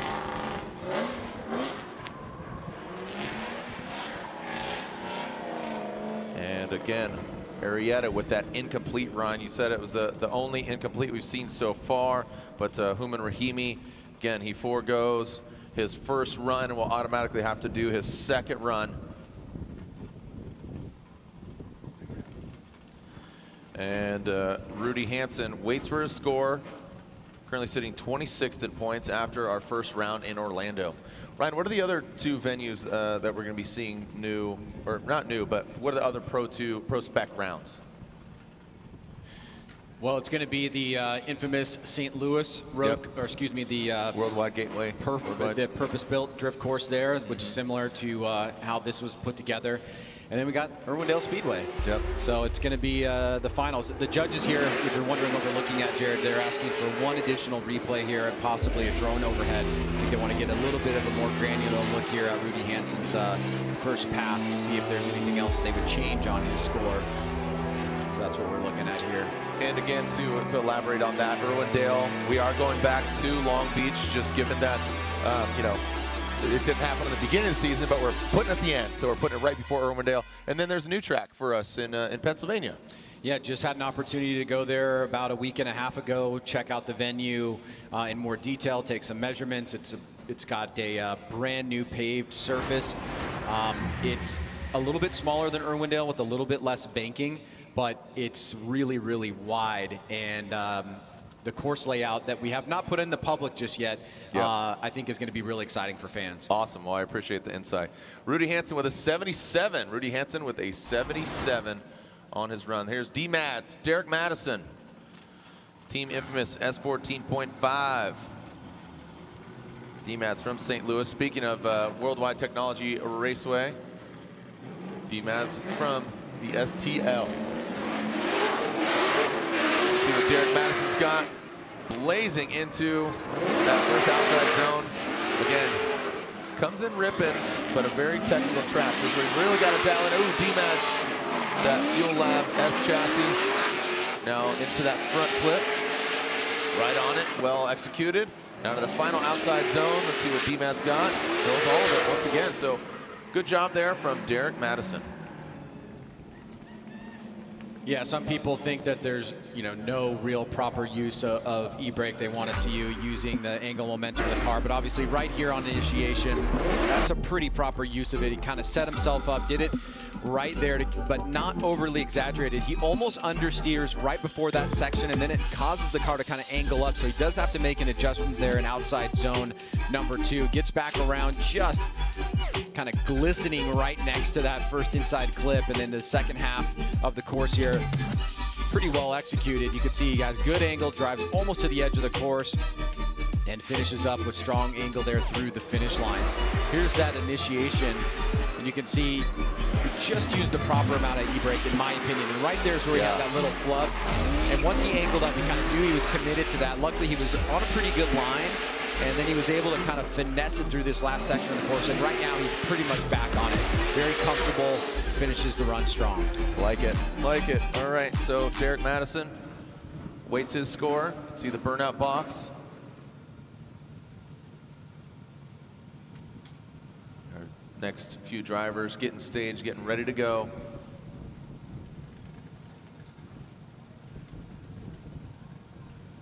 Just a few more drivers left. Ryan, you said 34 was the head count that you got? Ish right there. That's if everybody runs. All right, so D-Mads with an 82. Derek Madison with an 82 on what could be his one and done run. Currently sits in 11th. It's a strong score. Again, we had a lot of high 70s, so it breaks into that 80s bracket. Steve Misko. Steve Misko, Misko Motorsports, tire stacks, S14.75. Here we go. Misko. Man, ripping into that. Oh, yeah. That was way too much speed. Unfortunately, that will be an incomplete for Steve. Oh, boy.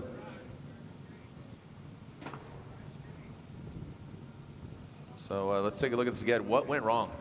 Here it is from just on the other side of the track, main grandstands. Look at the front end, starts washing out. He had a big long e-brake pull, and I think there, if he would have let off, he was worried about going into the wall. So as opposed to doing that, kind of just sacrifices the run itself, and with a bit too much momentum there, it goes off course.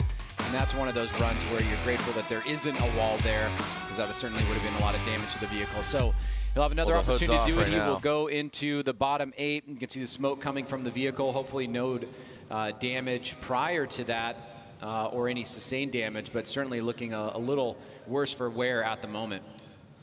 All right, hood is popped. They pushed him over to grass just because of, you know, could be leaking oil or something, and we saw that. Oh man, Orlando, holy cow! JTP, Justin Pollock, just glazing the entirety of the track. So Misko out of the vehicle. Hopefully he can get his car back together. Just put a run down. You're good to go. And Ryan, as we get that bird's eye view, Mike Power still out front. Again, came down to a tiebreaker. Style was tied as well, but Brutsky, and there you see remainder. You could see Jager, Whiteman, Sorensen, Chen, Wadman. You could see a lot of names in there, but where they're going to land, we'll find out. And you can see Rahimi, Nelson, Arrieta, Misko now. So they're going to have to do their second runs. Hopefully they get it together. When we come back, we'll continue here at Link Engine Management Pro Spec Competition here at E-Town.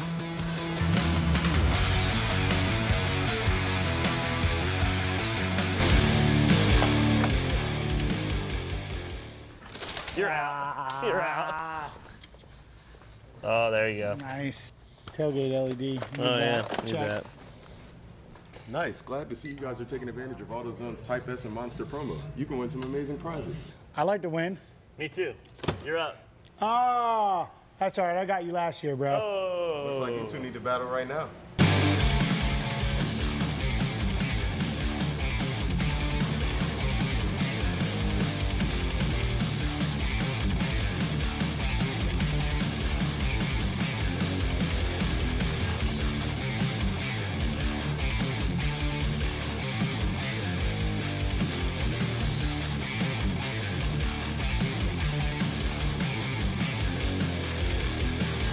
Hey everybody, Ryan Sage from Formula Drift here, and we're here to talk about what's new in 2021. Now, as you may know, Formula Drift has 3 rule books. We have the technical regulations, we have the sporting regulations, and we have the judging regulations. The sporting and the tech can actually be found right here, but today we're here to talk about the judging regulations, which is probably the most important for competition because it lays out exactly what you can expect as a fan as we prepare for the 21 season. The first thing to note about competition this year is that both Pro and Pro Spec will have the same competition days. And what that means is that qualifying for both series will be on one day, Friday, and tandem competition will also be together on another day, Saturday. So we'll be able to see both series compete in the same format on the same days, whether it's Pro Spec or Pro. All right, let's start with the 2 types of qualifying formats possible. The first one is called Knockout Qualifying Format, or KQF. This is where drivers will all do 1 lap together, and then the bottom 8 drivers that scored the lowest amount of points will do 1 more lap to make their position known into the top 32, but they can't go any higher than the drivers that already qualified from lap number 1. All right, let's move on to the next qualifying format. This is called Single Qualifying Format, or SRQ. And this one is basically what it sounds like. It's one and done. You go out there, you lay down the best run that you can, and that is a score that you get. Now, after that first run, the top 14 drivers will move on and be placed into the top 16, and that leaves 2 remaining spots. Those 2 remaining spots will be given to the drivers that are able to make it through a grade 8 bracket that consists of the drivers that were not part of that original 14. So what new fans will see this year in this format is a grade 8 leading to a top 16, and the 2 drivers that make it to the finals of that grade 8 LCB will be the final 2 drivers in the top 16 for the event. Now, why the 2 qualifying formats? Well, all of this is going to be decided based on the number of drivers that are in each series on any given weekend, and it's going to depend on whether there's 23 and more drivers or 22 or less in what qualifying format that we use. On a combined weekend with 23 or more drivers, Friday will consist of both a Pro and ProSpec knockout qualifying format, and then on Saturday we will have 2 top 32 competitions that will run all the way from 32 to the finals for each series. And that's the way that a combined weekend will come together. In addition to all these changes, we will also see that there will be no buy runs run in the top 32 for both the Pro and the ProSpec series. We will also be making a big change by running qualifying in ranked order. So for example, in the past it was run from reverse rank all the way up to the number 1 driver. Now the number 1 driver will go first and we will move our way down the list. Also new in 2021, we've got a brand new set of overhead maps that will break down where the momentum zones are, as well as the outside zones and inside clips, as well as this map here that breaks down the sector scores and what the judges are looking for in terms of allocation of points to each of those sectors. And finally, we've got a really cool surprise for everybody this year, as we've partnered with Torque Drift to bring you guys an animated version of our track preview direct from the video game itself, and you can see a little sample of that right here.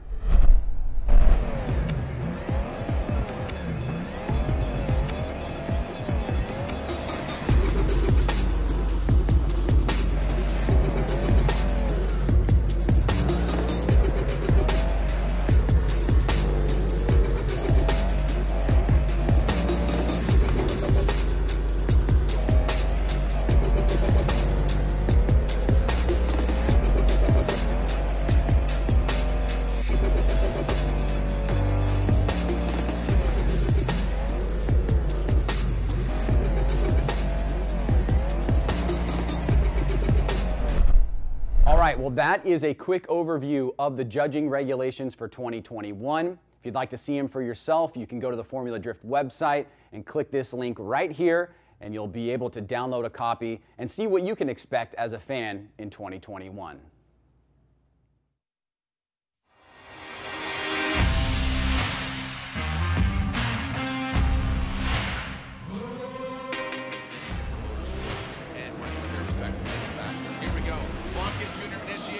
High on the bank, a little shimmy there from Vaughn Gittin Jr. Oh, massive angle there. Look at that. Vaughn throws some more at it. Oh! And Forsberg goes ablaze. Wow. We've seen that multiple times from Chris Forsberg. What happened there? Comes down to that transition. He is in fuego. Makes some noise for Vaughn Gittin Jr. and Chris Forsberg. RTR. It's an all RTR battle for Vaughn Gittin Jr. Chelsea Nova Ford Performance. Dropping in, coming in hot, throwing sparks. Oh, Chelsea comes in, comes out swinging. Woo! Doctor, are you kidding me? Look at this! To the moon! Boom goes the bumpers! Denofa in the chase position. Oh, look at this. This is what we're talking about. So Odie, good angle, but now talking about Itchy. Oh, wow, look at that. Odie Bakshi's hanging out there for quite a bit. And there goes Denofa going in, sweeping the leg. And there goes Denofa, gets to the side of Odie Bakshi's and brings it home. A little rubbing on the door. Frederick, the Norwegian Hammer, Osbo. Justin Pollock got second overall, 1 season in championship. Wow, look at the smoke kicking off that front right. Smoke is coming from all over this vehicle. As holy cow, you cannot see half of that vehicle. What is happening is, I think the engine is going. What is going on?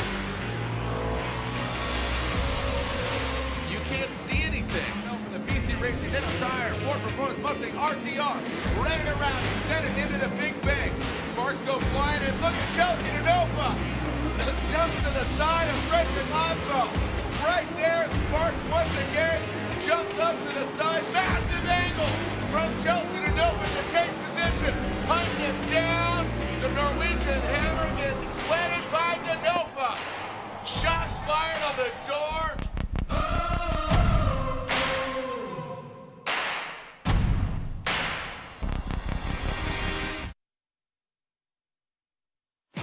Welcome back. Here we are, Englishtown Raceway Park, aka E-Town, the first ever. This is a purpose-built drift coliseum at E-Town. Formerly a drag race strip. You can see it, you know, right there. It's kind of a landing strip, but then let's throw some numbers on it. How about an 8? So you can see that big figure 8 there, playing host to round 2 of the Link Engine Management ProSpec competition and championship. And then again later on today we'll see pro qualifying, and then tomorrow all thriller no filler, top 32 ProSpec and pro. Ryan, Mike Power looks like he's got the number right now is 91. Can he get knocked down?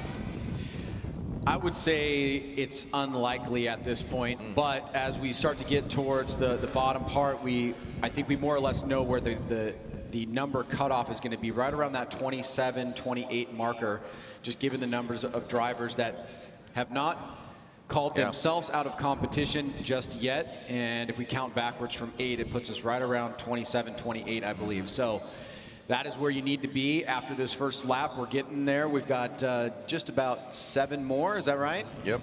Yeah, just a few more. Alex Licklider, here we go. JAC Motorsports.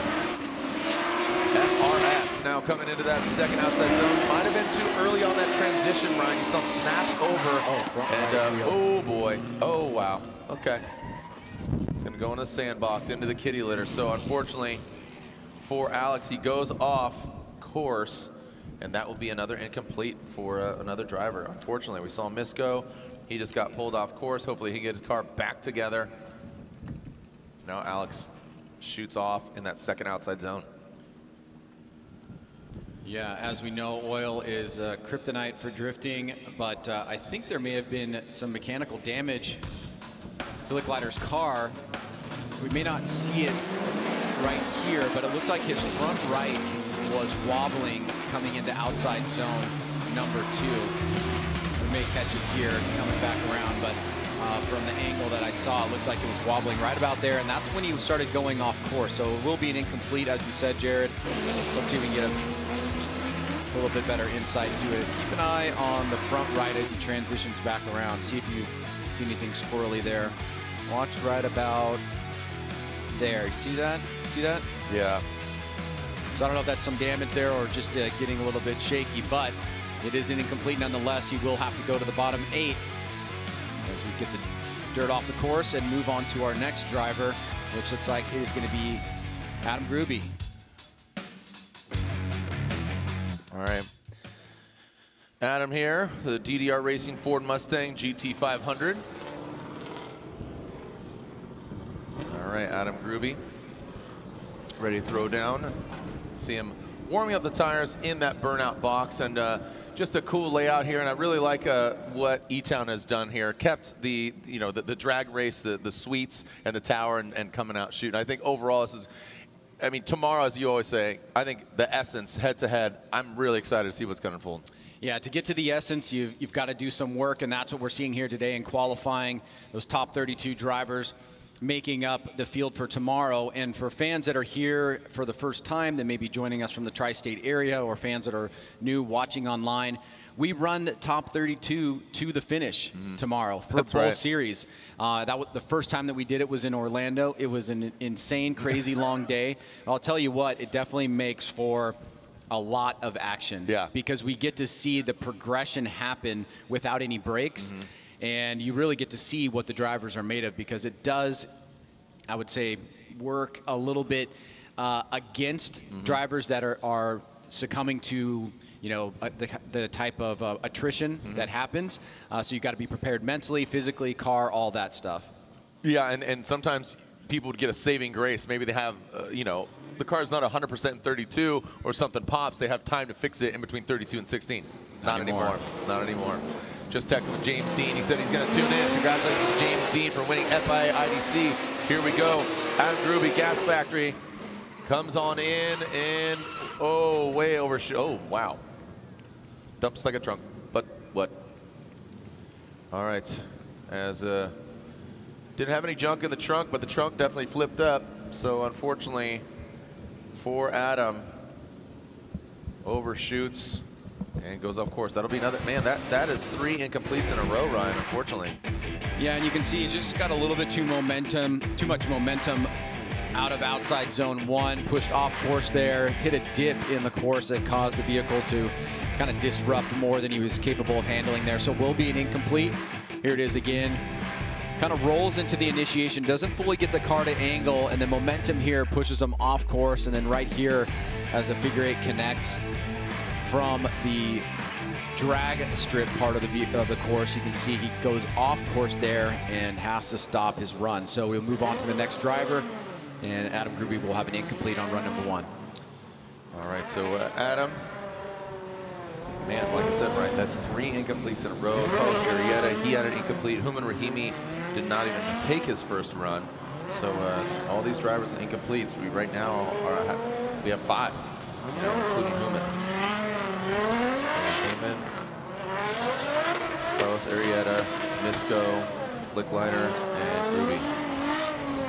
So Matthew Bystrack, Gas Factory, Tire Stacks, S13.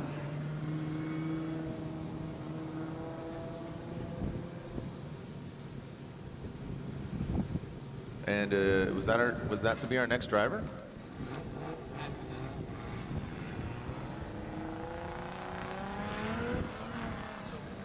Matthew Bystrak.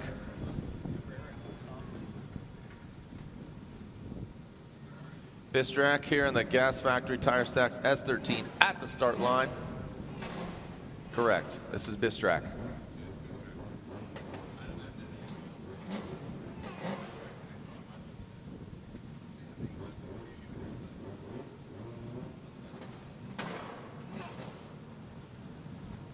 All right.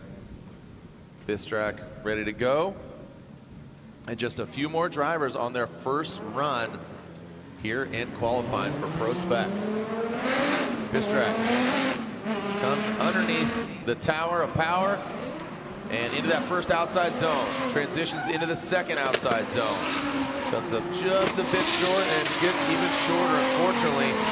Doesn't get all the way out, and look at that. Oh man, just another, that is 4 incompletes in a row, Ryan. Oh, gutted for these guys. Yeah, a couple drivers having a tough time of the course here.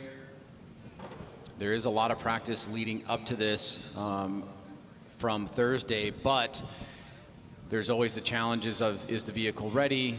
Did I get all 12 of my laps? You know, how well is my setup working? And then today, there is a warm-up prior to this, so a lot of things need to come together to get these vehicles ready. Let's take a look at what happens here. He forgoes that first outside zone. Looks like he's fighting the car a little bit from inside.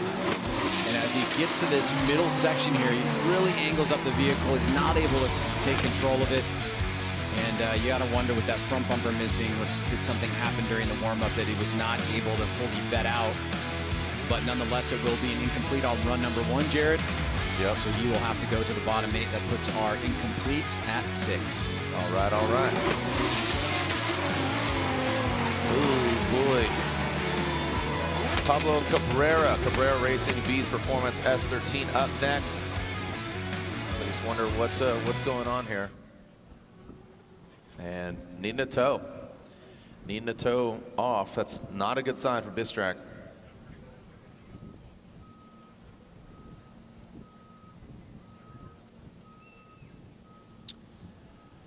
All right, Ryan, well, talking about our leaderboard here, you can see there's our top 10. Love rounding out that top 10.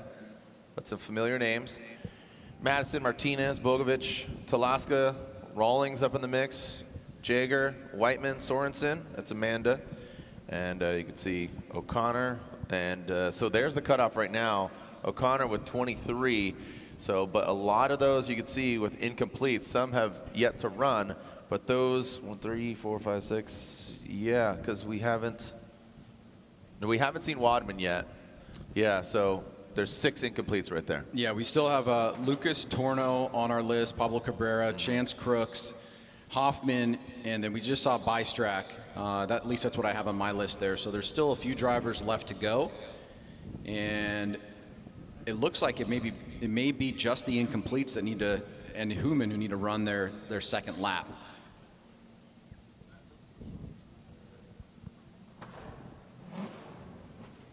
And there are, again, the qualifying goals, fast and smooth, as we will be, looks like just pulling them off, not putting them on the flatbed, but just towing them off. The Bistrack vehicle. All right, so just a few more. All right, well, guess what? You want more power? Yeah, of course you do. Need better reliability? Duh. Hit up BC for the good stuff. We're talking about cams, cranks, rods, stroker kits. Brian Crowder has your high-performance needs covered. And for a limited time, get 10% off at runbc.com. Use promo code Let's Go Racing, and that way you will save 10% on some Brian Crowder goodies. When we come back, we'll continue here with our Link Engine Management ProSpec competition here at E-Town.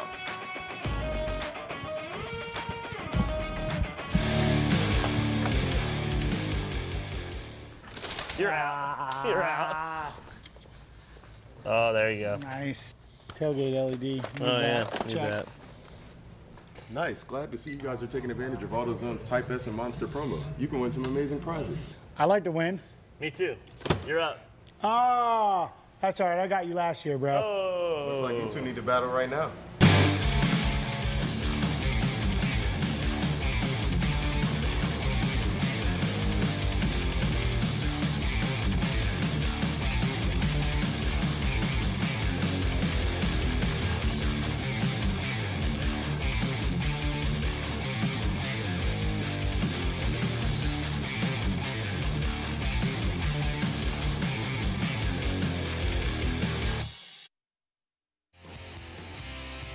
Formula Drift is brought to you by Toyota. Let's go places. Royal Purple, the official engine oil of Formula Drift, the synthetic expert. NOS, the official energy drink of Formula Drift. NOS High Performance Energy. How hard will you drive?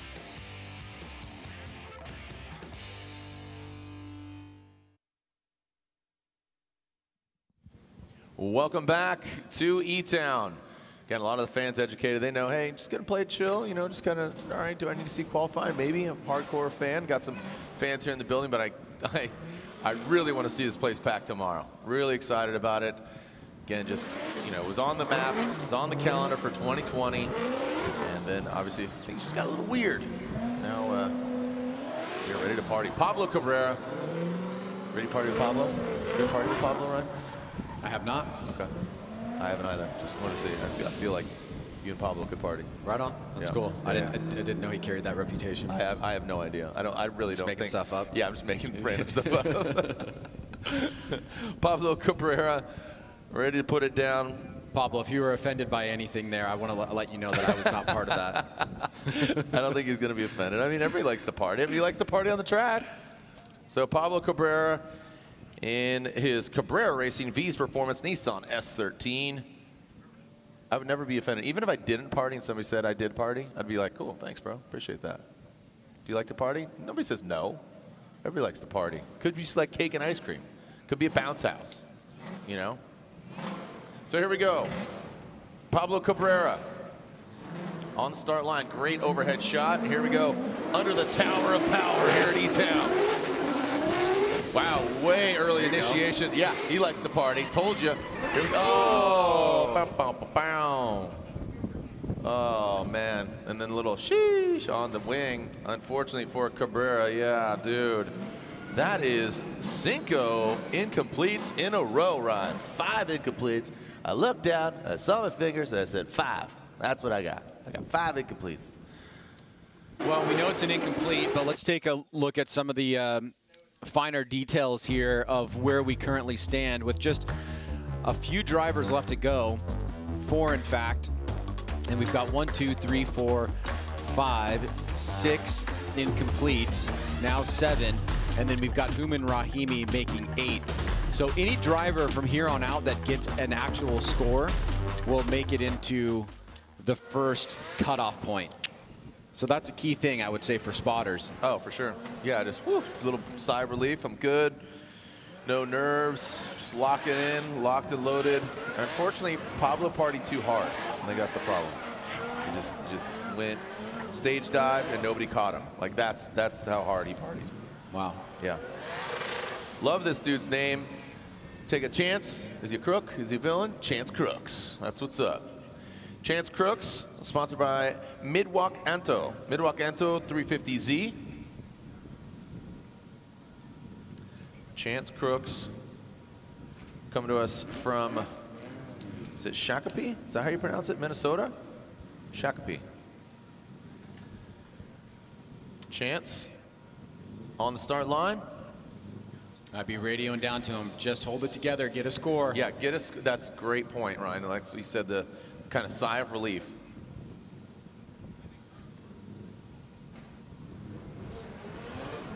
Ryan, maybe we can touch a little bit after Chance is around here. Oh, no big deal. Remember, it's not competition. No harm, no foul. Oh, Chance! Risk it for the biscuit, and the wall bounces back. Hold it. Oh, boy. Hold it. Hold. I feel like great part right now. Hold. Now, as goes past that inside clip. Now in that final outside zone, Chance Crooks. Oh, there we go. He Puts it together. He followed your promptings, your example. Thank you. Of putting performance or prudence over performance. Prudence over performance. Is that your next shirt now? Like what is it? Adequately confident? What is it? No, that was appropriately confident. Appropriately, yeah. No, appropriate confidence based off preparation. That's the Matt commentary. This is the way. That's the one I told you that the kid made the shirt. I like it. Yeah. All right, so Chance Crooks, let's talk about his run here. Yeah, got off to a little bit of a tough start there, but did hold it together. You can see the judges with the pencils going down to paper now, so that means he will receive a score, and from all information that I have here in front of me, that looks like that will make him in the cutoff, because we currently have 8 drivers that do not have a score, either because they missed their first run or because they have an incomplete. Now, if we get a 9th driver with an incomplete, we will run that 9th driver in the 8. That has been something that we have added this year, as well as this new format. But typically what happens is it's always the bottom 8. If there are 9 incompletes, we will run those 9 incompletes just to give that driver or those drivers a second chance. And it does look like, though, that Chance Crooks will avoid that. Let's see what his score is, as the judges are finalizing all their inputs here. Here it comes, here it comes. Here it comes. 74 for Chance Crooks. Again, in that Midwalk-Anto 350Z. Midwalk-Anto, and again, coming to us from Minnesota.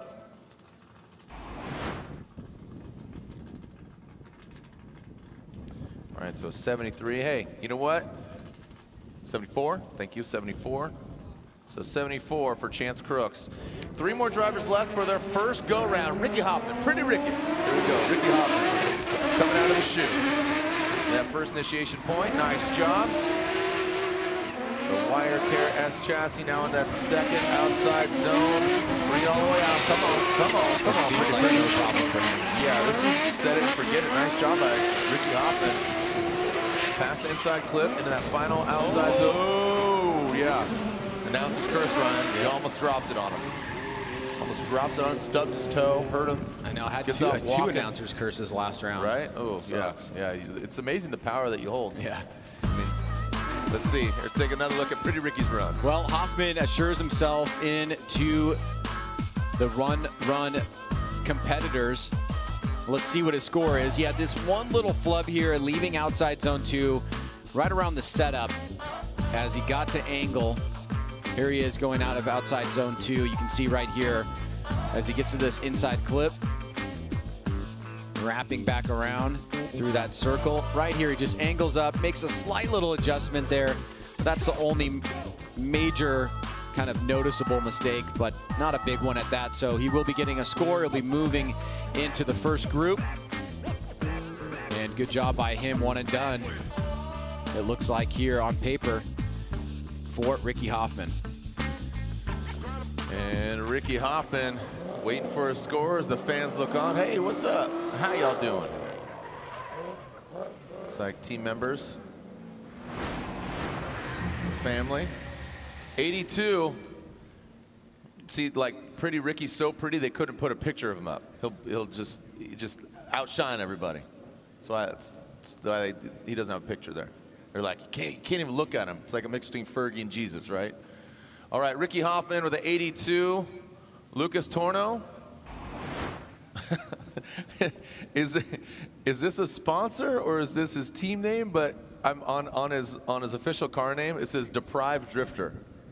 Is he calling himself that, or is he saying, like, is it a brand? I don't know what's going on here, but the King's Performance Deprived Drifter from Brazil, Lucas Torno. Another BMW E36 comes in. He is loading. That's what it says on the door. Come on, just a score, man. Let's go, Lucas. Put it on the board. Don't go too nuts. All right, on that second hash mark, nice job by Torno. Fluid, very fluid. Minimal corrections on the front wheels, Ryan. Lucas Torno with a full pull. Yeah. I wouldn't say he's deprived at all. He's loading right now, so he's buffering. It's like, you know, yeah. Go ahead. It looked like he was buffering right here. That looked like a little bit of a buffer situation, way off that first outside zone. It looked questionable, but then he kind of like gets into the flow here and doesn't make any major critical errors that would put him into that incomplete category. He's able to get around inside clip one. He's got pretty decent throttle control here and makes a pretty good move there into the final outside zone, finishing off the run. So it looks like a scored run in the books for him, and it looks like he will avoid that bottom 8 as well. Yeah, definitely can tighten some things up. Really kind of ratchet strap that thing down a couple more times to really get out to that second outside zone. Hey, bro, get off your phone. You're on the screen. That's what's up. Easy. Don't flex on him too much. You want to talk about practice? You and your AI shorts? That's what's up. All right, got the fans here in the building. Some hardcore fans join us for qualifying. Scores are in. Here we go. Lucas Torno with a 76. Again, another too handsome of a deprived drifter. So a 76 for him. So he missed photo day. We will have reshoots midway through the high school season. So Lucas Torno, the 76, puts him into 24th. And there you go, Ryan, like talking about that cutoff. Is that going to be enough? Here's Brian Wadman, who is to be our last drifter in our run 1. Then we will take, again, the bottom 8 as Ryan described, and we will settle in to the remaining drivers. All right, Brian Wadman, Liqui S14. All right, comes out swinging, literally and figuratively now into that second outside zone. Let's see what we got. Just barely riding that line to get into the outside zone. Need you a little bit deeper there, Wadman. They're on the second hash mark past the inside clip and now into the third. Tightens it up. There we go. Mr. Wadman, Brian Wadman, Liqui S14. Well, it looks like these last few remaining drivers really took to heart what was on the line there. Was really just a matter of getting a scored run to stay out of that bottom 8, and Wadman does that as well. Pretty conservative initiation there, missing outside zone 1. And a bit on the inside of outside zone 2, but you can see so far nothing that would constitute an incomplete here from Wadman, our final driver. As we tally things up, we will now go to the second lap, and because we have Blake Olson out and Houman Rahimi missing his first run, it looks like it'll be him. It looks like it will be, let's see, Carlos Arrieta, Steve Misko, Alex Licklider, Adam Gruby, Pablo Carrera, and Matthew Bystrak are the 8 drivers that I see here on my list. But let's find out the score here for Wadman first, and then we will move on to the second round of runs. And there it is, an 82. So a great score there for Wadman. An 82 puts him into number 10 position. So one and done for a lot of drivers. Just the ones that are able to run again or are going to run again are the incompletes. And Ryan, you just rattled them off there. But we have completed run 1 for our drivers. Again, some of them one and done, such as Mike Power. You know, Mike Power gets that number 1 spot. Ties it up with Dimitri Brutsky. You go to tiebreakers, which are style, then angle, then line. So as Power does get the #1 spot. Now, who's going to be watching from the sidelines? And there is how it's going to end their qualifying leaderboard. Again, Power, Brudski, Novak, your top 3. Then you get Stuckey, Falaise, Lemaire. You got Rawlings, Jagger. Those are 18, 19, 20. You get Sorensen in the mix. And then here's when we swap over. Here we go, 21 through 30. Chen, Schlegel, Hansen, Hopson, Torno, Crooks, O'Connor, Rahimi, Nelson, Arrieta. So there you have cutoff. So you got 27, 28, 29, 30, 31, 32. So you got 6 drivers or 6 spots available, right? But you could see 3 drivers, I believe, are going to be watching from the sidelines. Yeah, so 1, 2, 3, 4, 5, 6, 7, 8. There's your 8 right there. Yep. Your bottom 8. So O'Connor is safe. Rahimi, Nelson, Arrieta, Misko, Licklider, Gruby, Bystrak, and Cabrera are our bottom 8 for their second run. So 8 are going to complete their second run, but only 5 will make it into competition tomorrow. That's the numbers game. That's what we're doing here. So, and they can't do any better than 28th. So that's how it's going to happen. So lifeguard hats are on. It's adult swim time, baby, and it's go time for our Link Engine Management ProSpec qualifying drivers. So who's going to come out on top? We'll find out. And again, their current rankings is that will maintain in that order. So we talked about Human Rahimi, Carlos Arrieta, Misko, Licklider, Groovy, Bystrak, Cabrera. Those are our drivers. So when we come back here to E-Town, we'll see the second run for those 8 drivers, but only 5 are moving on when we return here to round 2 of the Link Engine Management ProSpec Competition and Championship. Oh, there you go. Nice.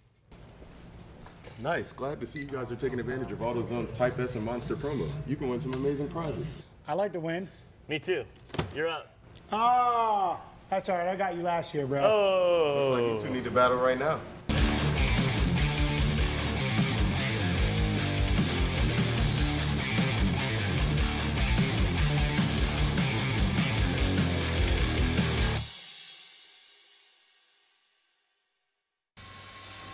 Your body is a machine with 800 horses coursing through its veins.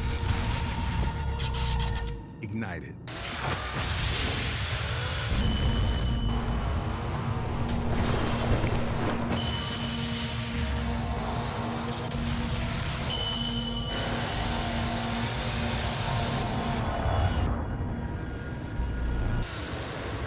NOS Energy, human horsepower.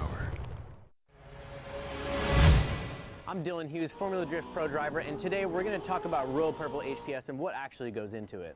There's a lot of talk about additives, and Royal Purple has its proprietary Centerlick technology. It is fortified with a high level of zinc phosphorus anti-wear additive for exceptional protection against heat and wear. Its high film strength improves sealing between the piston ring and cylinder wall for maximum horsepower and torque. Royal Purple HPS, race car technology for the street.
hello, Drift fans, and welcome to beautiful Garden State, New Jersey. Some drivers love it, some drivers absolutely despise it. You're going to see carnage, you're going to see mayhem, but you're also going to see some dynamic and awesome driving. Also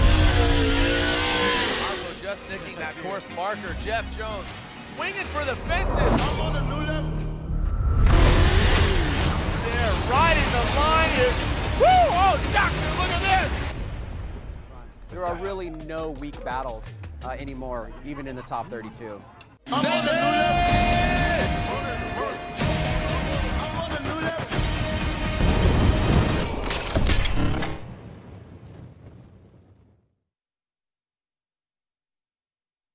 Back to E-Town, baby. This is round 2 of the Formula Drift ProSpec Championship. That is the Link Engine Management ProSpec Championship. As we debuted the ProSpec naming rights as opposed to Pro 2 in previous years, we got ProSpec. We are just wrapping up the first run of all the drivers, and then we take the bottom 8, but only 5 will advance on, Ryan. And 3 of them are going to be watching from the sidelines tomorrow. Yeah, it's really interesting, you know, going through the running order here. Nelson is registered for the event, so he's technically part of this lineup. And that actually saved O'Connor, who did get a score, from having to run and be part of the bottom 8. So if Nelson actually wasn't registered for this event, then that would have meant that O'Connor had to run a second run, even though he got a 72. So yeah, Christian Nelson, who you speak of, because we had 2 no-shows, Blake Olson and Christian Nelson. And Nelson is registered for this event, so that's why he has stayed on the list. And that basically means that instead of the bottom 8, it'll be the bottom 7 here. Copy that. And it looks like our order of running will be Rahimi, Arrieta, Misko, Licklider, Gruby, Bystrak, and Cabrera. Yeah. All right, so we are seeing the bottom 7, and only 2 will be watching from the sidelines tomorrow, unfortunately. So we will find out. Man, look at that! Look at that setup there. You got the chairs, the umbrella. You are dialed, but you're sitting all by yourself. That's the question. Just you looking for friends or something, or are you just hanging out? They just never came. I'm not shaming you. I love it. Thank you for being out here. Of course, and there we go. Stay hydrated, my friends. Oh, look at this. Got a Word House hat on. Fortunately, nobody's here from Word House representing here in 2021. But Dad, looking good. Nice hat, bro. I appreciate it. Oh, look at this dude. Caterpillar. Yep, he drives a tractor. This guy's all business, man. Got them white shades, got the white umbrella, white socks. He's dialed. Make sure you keep that sunscreen on, because we don't want that white turning to red. You know what I mean? Keep that SPF paint on your legs. There you go. Oh, this guy's metal. Oh, rock and roll. Getting it, son. I loved what that one song, the Arms Wide Open song. I loved that song that you sang. Oh, I thought it was the lead singer of Creed. My bad. I apologize. I'm mistaken. Oh, there we go. Team Penske. How's that pretzel, bro? Or is that a hot dog? You got a hot dog? Appreciate that. There you go. How we doing? There you go. Don't act too pumped now. Calm down. He was not psyched on you talking about him. He was not hyped on him just getting captured and eating a hot dog. What do we got here? Oh, got a KB fan. Just ain't care. You're cranking some NOS, getting fully torqued, hopped up on some Freedom Factory. Let me get a hell yeah, brother. Cletus, thanks you for the purchase. Appreciate that. Got some fans coming in here. What do we got here? We're sharing stickers. We got stickers. What do we got here? Pokemon, yeah. So that one has the strongest power. Oh no, we got some air fresheners. Nice Jordans, bro. Those 3s or 4s. Yeah, don't act too cool there, hype beast. All right, so we're warming it up here in the burnout box, getting ready. That is Human Rahimi. More human than human. Big fan of 9-inch nails. As he's ready to throw it down, and he did forego his first qualifying run, so this is do or die for the Human. It is White Zombie. Thank you for correcting me, Brian. See, look, I'm willing to admit when I'm wrong, and that's a lot of the time. So, and that's me being an announcer. So I appreciate it. More human than human is White Zombie, and I apologize. I think you are right, though. Rob Zombie or White Zombie, one of the zombies. Yeah, I think it's, yeah. Speaking of zombies, what, human?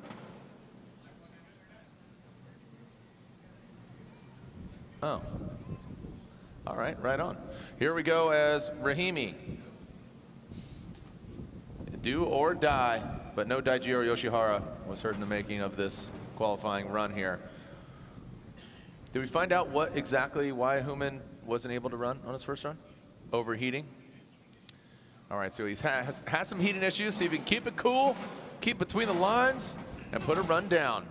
Again, the bottom 7, and only 5 will move on. So 2 broken hearts after these 7 runs from these drivers. No pressure, no pressure. Everybody stay calm. Here we go, Rahimi through the chicane. Looks like even though he's having heating issues, he is on fire right now. Hopefully not literally coming to that second outside zone, Rahimi. Looking fluid, looks good right now. Again, Hooman Rahimi, he was up in the mix as far as currently 18th coming to this round of competition in that final zone. Ryan, that's, again, they can't do any better than 27th, was it? Was that the, okay, that's right where we're at. What do you think of Hooman's run here, Ryan? Well, he's kind of playing the role of Justin Pollock at Road Atlanta, right? He comes out really strong here, a nice solid run. Probably would have been a really good positioning had he not had, what was it, heat soak issues? Yeah. And heating issues that were causing him to miss that first run. Probably the safe thing to do if he thought that he was going to damage the vehicle beyond repair or that he was going to put himself in a compromising position. But comes out here with a lot of pressure, needing to not only get a score on the board, but competing for some slots here. So, Hooman Rahimi, run in the books now. We'll see where it places him in the overall of the bottom 8.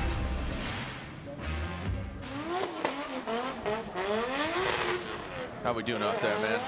You doing all right? Got your drink, got your phone, got your FD hat on. You're dialed, bro. Like the polo shirt. You're looking good. Yeah, that's what's up. There you go. You talking about me? Got the polo kicks too? Dang. Save some for the rest of us, bro. All right, as we wait for Hooman's score. Oh, look at that. That's a fancy umbrella. That's very authentico. That's very exotic. I like it. This guy's got checkered flag socks on, man. He wins every day when he shows up. He's always at the finish line. Socks like that. All right, here we go. Waiting for Hooman Rahimi's score. And Ryan, who do we have next in the chute? Because again, just bouncing around here. I believe it should be Arrieta, right? Should be Carlos Arrieta. Yep, that's correct. Thank you, sir. And Carlos is at the start line. If you can recall, he was the first victim to that 3rd outside zone. And we're still waiting for scores to be tabulated real quick, be entered. And Rahimi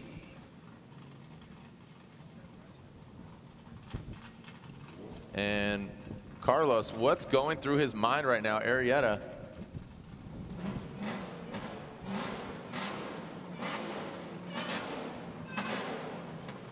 Can hear him underneath the Tower of Power here.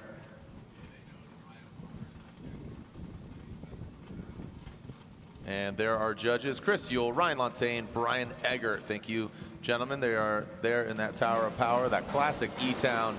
Love that classic logo. Even though they don't have drag racing here, I think it's still important to obviously honor the history, legends, the legacies that competed here at Englishtown Raceway Park. Old Bridge Township Raceway Park. My bad. But we'll get Mike Knapp up here tomorrow, wrap out with him about the history, what their intentions are. All right, so understand that the scores are in, and it is a... So it looks like, and I got an 85 there for Hooman Rahimi. So Hooman with an 85. So Arrieta should be next. Which is a good score, right? That's a great score. Put him in the top 10. Yeah, and to reference what you said earlier, pulling a JTP in Atlanta where he unfortunately didn't have a good first run. He did have a run, but had an incomplete, and then boom, on the second run got like a 91, which would have been a solid score, but unfortunately couldn't be any higher than that. So here we go, Carlos Arrieta. He got into a tussle with the wall. He bumped the wall, but the wall won. Here we go. Initiating into that first outside zone. Oh, boy, does he save it? Is that savable? Is that incomplete? Oh, all right, well, again, keeps on going through. We'll have to analyze that, or the judges will. I'm just talking about it. Oh, that was really tight. Just fighting the car and talking about fighting the wall, but right now, fighting the car. That's a bummer for Arrieta. I see heads turning. I see looking back at monitors. So this is becoming questionable here. Big angle there that he's kind of able to pull out of. And what we're looking for, is there a big understeer? Is there a reinitiation? That may have been very close to an incomplete. If not, it's going to be a pretty low score. Here's the last and final outside zone. He drops one tire there, so that would be a deduction. I think really if you count this part right here, or the accumulation of mistakes I've often seen judged as an incomplete, but maybe the judges can give us a little head look, or is it a score or not?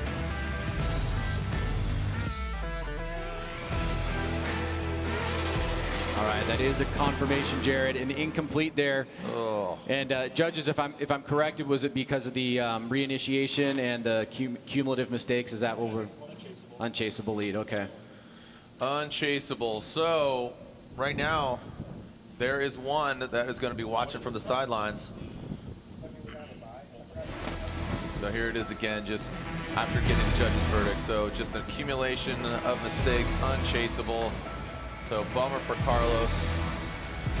That is the tough part about this second lap, is that the way that the scoring is set up, nobody with double zeros can get into competition. So there is an outside possibility of buys, but you know, it really just it just underlines the importance of getting a score on the second run. Just give yourself a fighting chance. Yeah, get something up there. All right, so Misco Motorsports tire stats S14.75. All right, throws it in. Nice job by Misco. Remember, if you recall, he shut it down right on initiation. He had some issues. The hood popped off and all that. He didn't pop off, and he took it off. Just having some issues. Now past that inside clip, really tight, dialed. That final outside zone does not get all the way out there, but just as you said, Ryan, get a score on the board. Don't leave it in the judge's hands, but we'll see where he lands. I mean, Human with that 85 already. Well, a pretty good job here overall. I mean, I would say well done in that category, because a lot of pressure here. Obviously had some vehicle troubles the first time around. Second time around, lays down a pretty solid run, especially here on outside zone 2. Fully committed there, leaves that second outside zone, brushes right up against the inside clip. Good little transition there, slight little hiccup, doesn't get fully out and draw that line deep into outside zone 3. And you'll see that here pretty clearly from above. Just could have carried a little bit more momentum, got on the gas a little bit longer, and then a little bit later there in outside zone 3 to fill it. But overall, a good run for him. He will get that score on the board. Let's see how it compares to Human Rahimi's 85. All right. There's our hot dog loving fans right there, just hanging out, crushing some hot dogs. There you go. Oh, whoa, look. Oh, look at this dance move. Oh, easy. Pump the brakes, dude. Oh, get it. What? That's what? Uh-huh. Yep. Oh, this girl's like, please don't say anything about me. Please don't say anything about me. Oh, metal. Throwing the horns. Oh, welcome to Formula Drift. I don't know who it was. So this one time I was driving, I was just chilling, just hanging out on the fence. Me and my kid, just kicking it. He's a fun haver. I'm just checking out. I'm part of the Boost Brigade. That guy right there, he's not part of the Boost Brigade. I'm part of the Boost Brigade. All right. And this guy, flying Air Force High. All you, bro. That's what your shirt says. All me. All me what? What you got? All you. Who's the most humble guy you know? All me. All right, Misco with an 81. That was an 81 for Misco. So he does put a decent score on the board. All right, we got Licklighter, JAC Motorsports, FRS. All right, Alex Licklighter. Gonna put it down. He had some issues on his first run, Brian. Let's see if he worked it out. Really struggling on that first run, but seems a little more fluid there. Comes up just a bit short. Ball forward. Taking off on that first outside zone. Very shallow on that second outside zone. That's a great angle there. Good angle from the vehicle. Take it out, I believe, just transition there, and then to that final outside zone. What do you make of Alex's run here, Ryan? Is that enough? Again, 85, 81. Does get a score, but where does he land? Yeah, I think it's going to be lower than an 81, but it may be enough to get him into the 32. Let's take a look here. A lot of drivers having trouble with that first outside zone. You can see a slight shuffling of the front wheels there as he's way on the inside of outside zone 2 as well, just not on the proper line. And this is going to push him a little bit wide as well, as he has to kind of take a tighter line to get that inside clip. Then he does touch it there, so he came up a little bit tight. And on the third and final outside zone, he stays up on the inside. So playing it a little bit conservative here, trying not to do anything super risky. And he will get a score on the board here, but where will it be? My guess is it's going to be below that 81. All right, we got some Von Gittin Jr. fans of different ages here. Yep, that's you. Look, it's me. That's you. Yep. You're on the big screen. You're no pressure. You're being streamed around the world right now. So if you're not supposed to be here, maybe work's calling. Oh, yep, just got a call. You're fired. You were supposed to come in today and you didn't. There we go. Oh, this guy. What are you gonna do? What are you gonna do for us? Oh, wow. River dance? Haven't seen that in a minute. Okay. Let's get weird. All right. So a 74 for Lickliner. 74. So he does put a score on the board. Attaboy. Way to go, Idaho. Oh, double medal. The horns are popular here on the East Coast. Can you do the double horn? Use your pinkies out. Boop. You just got one big horn. All right, here we go. Groovy. Adam. DDR Racing, Ford Mustang, GT500. Adam, what do you got? Let's go. Did it to win it. This is advertised here. Transitions back. Has a difficult transition there. But now, oh boy, oh, you're gonna need that. Oh, wow. Both rear tires off. So as Adam might have sheared the, what just went wrong there? That is an odd one. Yeah, I've seen one tire before. Two, the back. I mean, probably just sheared the, maybe not enough, you know, threads on the lugs. I mean, we saw that years ago. We were on pace, what's that? No, I was going to say timing-wise, we're doing pretty good. Yeah, until now. And just wondering how difficult that's going to be to get up on the flat. But I really want to see that again from some various angles to kind of figure out. You got something? Yeah, I was just going to say, I know Adam's a believer. You could see the Jesus Christ on the cross on the side and everything, but there is a meme that says Jesus take the wheel, and then it says wrong wheel. It took both wrong wheels on the back, but watch what happens. So this is outside zone 2, right? We're about a halfway through. Now we're getting to the end, and there goes one, and then the second one may have tucked underneath after the first one came off. We will have some other angles of this. This is going to be from right around the back of the grandstands. And watch this, right? So you can see it's kind of fading. Yeah. Oh, wow. Yeah, so look at the lug nuts just sheared right off. Yeah. Oh, that's a bummer. So Adam from El Paso, Texas. Watch it start. I think the wheel, the left wheel is off right now. Right? The right one's just and then the right one is under a lot of pressure there. No, the left one's still on. So left one and then right one, maybe like half a second later, quarter second later. Wow. Okay, well, this is going to take a little bit of time. We're going to have to drag that thing up on the flatbed. Wrong wheel.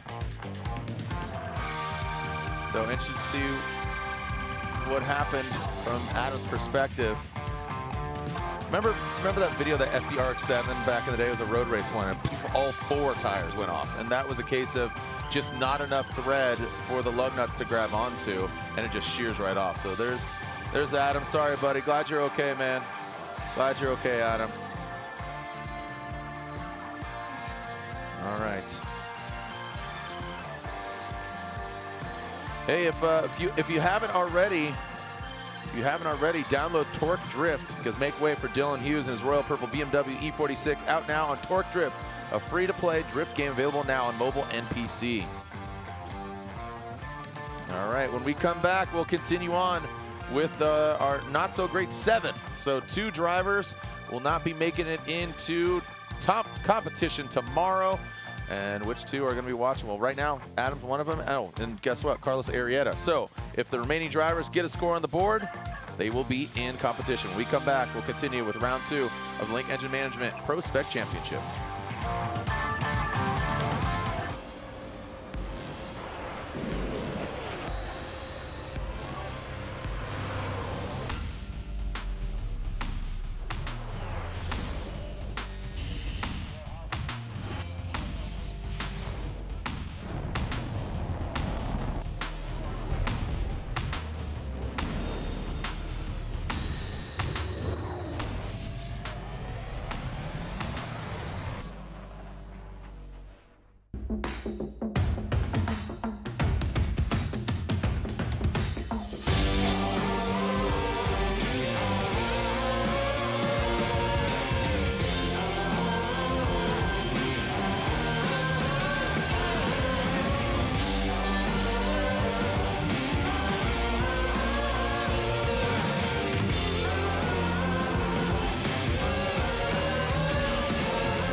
I'm Dylan Hughes, Formula Drift Pro driver, and today we're going to talk about Royal Purple HPS and what actually goes into it.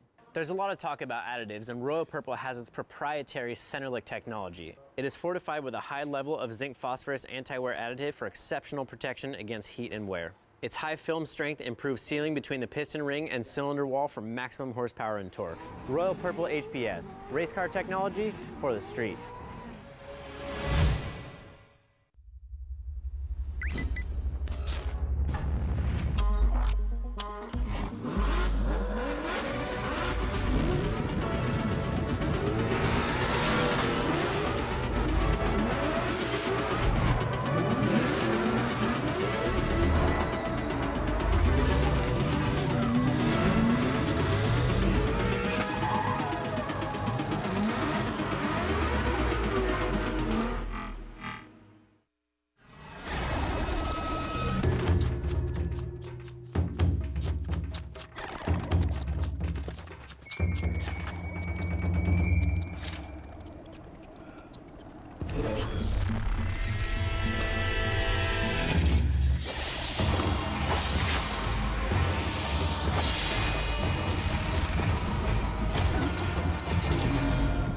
Made in Japan. Breed.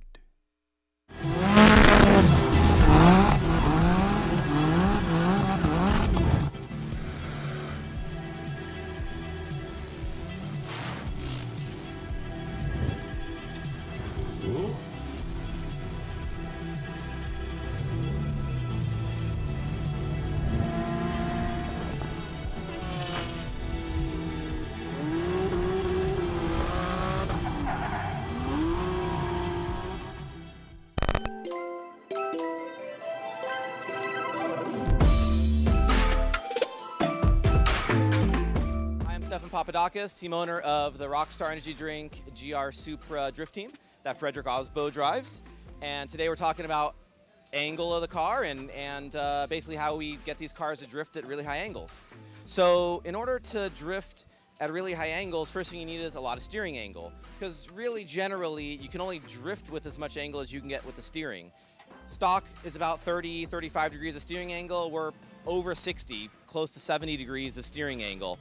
And in order to do that, we run a totally different WiseFab suspension, and all the spindle and the upper control arms and everything has been changed for a drift specific. And some of the things that are changed are the geometry for the amount of caster. Caster is the angle from the top pivot point on the front suspension to the pivot of where the spindle operates. So that is the caster, and depending on how you turn, it'll change the dynamic camber of the front wheel. Caster trail is where that line, how much setback you have from that line of where the wheel is actually pivoting. So we might draw an angle of, let's say, 6 degrees of caster, and then if we set it back an inch or two, then we've got an inch or two of caster trail. So that would be like the shopping cart part, and then the caster part is the traditional like the front of a bicycle, or like a beach cruiser, or like a big Harley has a bunch of caster. And then maybe like a street bike has a lot less caster on the front end. And yeah. So some guys like to run a little bit more Ackerman. Back in the day, guys used to cut knuckles, and that would give you a ton of Ackerman. So the car would have very good steering feel.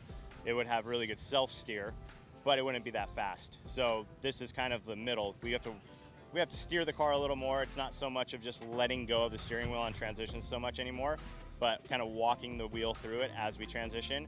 But it makes for the fastest setup and the most consistent and easy to basically follow, and not just like go to full lock and lose distance from the other car. We also do a lot with dampening setup. So especially on a track like this in Orlando here, it's very bumpy coming off the bank. It's very bumpy through the center section, and you need to have the right spring rates and the right dampening setup for your car on a specific track with the specific tires that you run and what pressures in the tires you run. The tire can act like a spring and a shock also. So if you have a really stiff setup, sometimes it's just the tire that's bouncing around. If you have a really soft setup, sometimes you get this weird oscillation and the car does like a lot of bounces and wiggles around a lot, and it's really hard to drive. So having a very good set of shocks on the car makes a big difference. This is pretty close to lock. It's really hard to get lock static because there's jacking that plays into effect on the front end, which helps weight transfer. So that's another thing that you want to kind of like take into consideration when you're working on an angle kit is how the front end affects the rear end to get more grip. So it's not only about making angle, but it's also about like transferring weight to get more grip into the car. I mean, these cars we're fighting how much horsepower, how much grip, and that balance of both to get as much angle but still get a lot of like forward momentum and forward push to go fast through the track. There's so many cars that are just rocket ships out here, so you can't run like too much angle where you're scrubbing too much speed. You just have to find that balance. And you know, these tires help out a lot too. Switching to the 660 on the front, these things are super grippy, and we had to make some adjustments because there was so much more grip than the old setup. But that just allows you to get a little bit more aggressive with things, dial more grip into the rear because you have more grip in the front as well, which is very helpful. But yeah, I mean, this is kind of like my setup.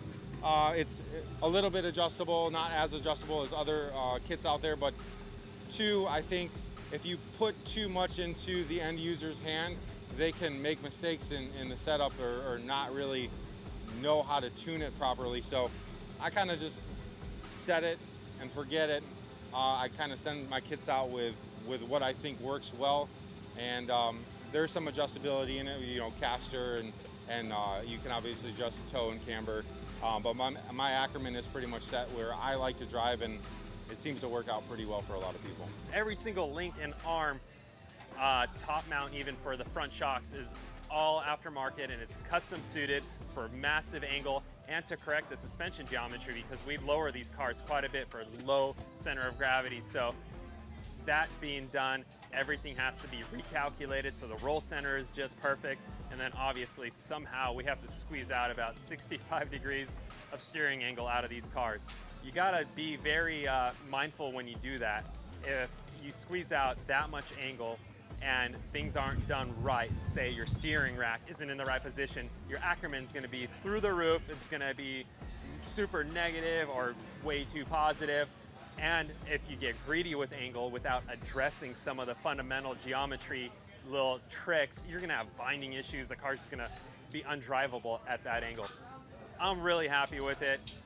Tracks that are bumpy, all that could be dialed, but the car won't really perform unless you have awesome suspension on it, good coilovers, the right spring rate, the right damping ratio, and a lot of spectrum of adjustability, because some tracks are just bumpier than others, and in order to soak up the bumps, not blow through the mechanical travel, you got to be able to adjust the compression independent of the rebound to get the car not to blow through the travel, and the rebound's responsible for the car not oscillating repeatedly when you go over a bump, but yet you don't want to slow down rebound too much because you want to shift weight, transfer weight, so the car actually has decent traction. So many things go into making a pro level drift car perform at massive angle and to grip up and be able to lay down really good runs.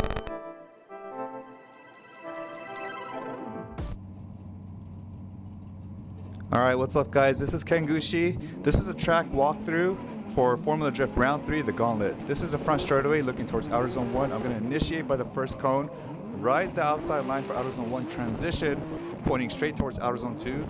Fill the entire zone right here. This is a long zone, and I'm gonna look for the inside clipping point. That's the inside clipping point right there. Transition one last time, shooting towards outside zone 3. Ride the wall right here, and then crossing over the finish line.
I'm Dylan Hughes, Formula Drift Pro driver, and today we're going to talk about Royal Purple HPS and what actually goes into it. There's a lot of talk about additives, and Royal Purple has its proprietary Centerlick technology. It is fortified with a high level of zinc phosphorus anti-wear additive for exceptional protection against heat and wear. Its high film strength improves sealing between the piston ring and cylinder wall for maximum horsepower and torque. Royal Purple HPS, race car technology for the street.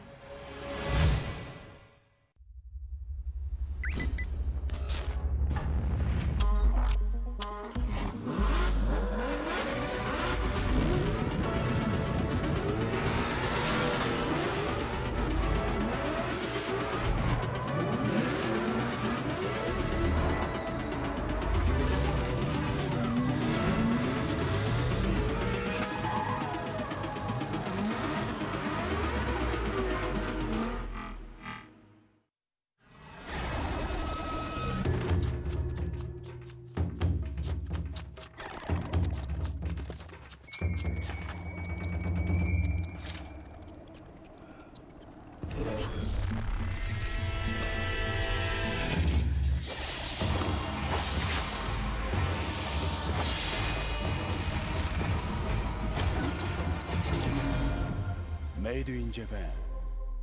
Breed.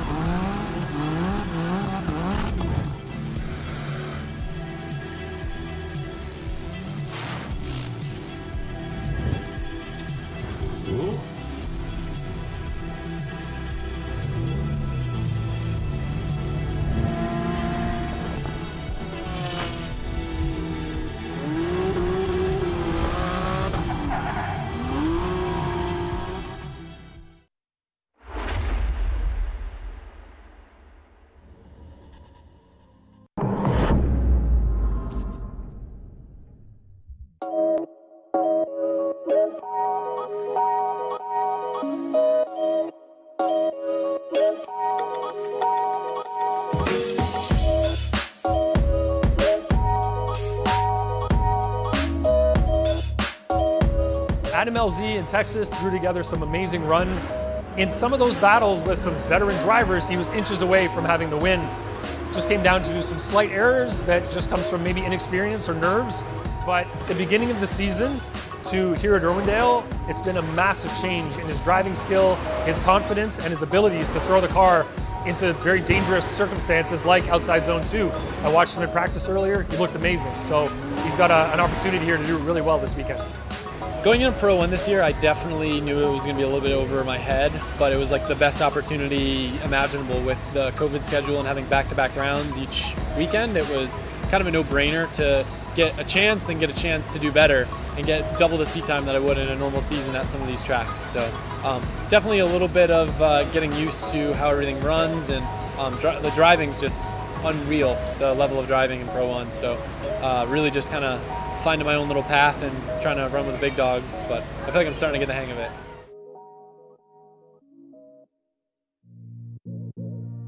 You know, for being as popular as Adam is, he's actually a very humble, shy guy. And I think that that's actually really cool. I think his program is really about showing what you can do when you're willing to put in the hard work to not only be kind of an influencer, but also run a race program at the same time. And in some sense, he's a shining example for people that are trying to get into the sport, that you can make it with all different types of budgets. He's lucky to be in the position that he's in, but it just shows you that hard work can get you to where you want to be. Going into this year, I definitely didn't have my expectations super high. I knew it was going to be a very big hurdle to jump to try to, win battles, let alone place in the top 4 like I had in Texas. But it's pretty cool. Right now, it's looking like we have a really good probability of getting Rookie of the Year in points, which is sweet, because that's not a fan-voted thing. It's something you just earn from your battles and positions, and it's cool because I know a lot of people, us coming into the season this year, didn't think we belonged here. So if we're able to get Rookie of the Year, that'll be a really cool thing to have and to kind of show that, we've done our best. In Texas, I feel like I get special power when I'm doing drift events. Like once I win one battle, like my star points go up, and then once I win another one, they go up more. And then I like finally get in the zone because I'm so used to having, a dozen laps at a track to get comfortable, where FD you might get 6 laps in practice, then you got to go battle. So I usually feel a little bit all over the place, but once my special meter starts filling up, then like I'm just like, all right, we're just drifting and doing battles with people. Getting 4th and getting into top 4 and almost getting into the final 2, it was definitely a wild ride, and it felt really good because I know so many people have had my back, my sponsors, my team, my fans, like everybody has believed in me, and I've always kind of not questioned myself, but it gets to a point where you're up against some of these guys and they're like robots, and they're so good that you start to question, like, can I actually hang with them? Can I actually do this? And I think that mindset has kind of held me back. And then once I was able to kind of get in the groove and do it, it feels really good to kind of prove to both myself and everyone else that, we have what it takes to be competitive in Pro 1.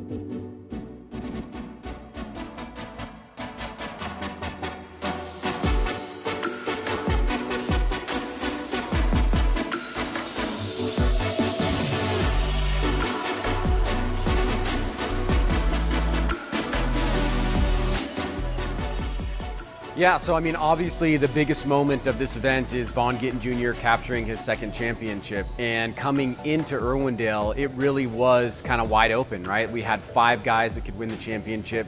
And it seemed like Ryan Turk had a real opportunity to do that, along with his teammate Frederick Osbo. Because of the way that the bracket was getting set up, Osbo and Gittin were going to meet early. Osbo had the ability to take him out. But right out of the gate, we saw Osbo make a mistake, go into the wall, he gets shut down, same as Turk, and Papadakis Racing has a disappointing final round. That basically gave Vaughn Gittin Jr., who had secured enough points with those back-to-back wins and a podium in Texas, the championship. And if you think back about how this all came to be, you really have to go back 10 years ago when it was the last time that he won a championship. He'd been fighting to try and get back to that level. And it's crazy to think that as a 17-year veteran, where you would think that you would be in the downslide of your career, he's now on top of the world. So to have somebody like Vaughn kind of re-ratchet down on what's important to him and figure out what he needed to do to be successful, and then focus on that and come out with the championship is just absolutely huge.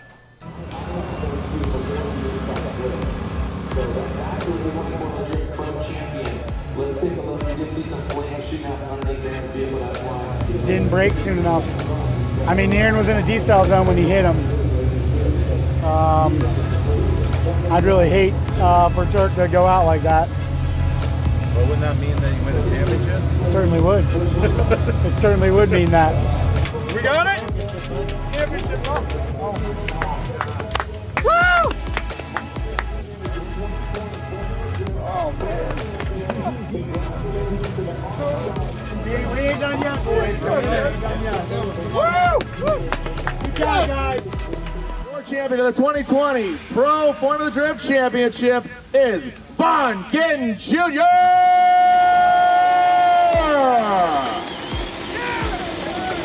Congratulations, Von Gittin Jr. grabs that 2020 FD Pro Championship in the Monster Energy Nitto Tire Ford Performance Mustang RTR Spec 5D.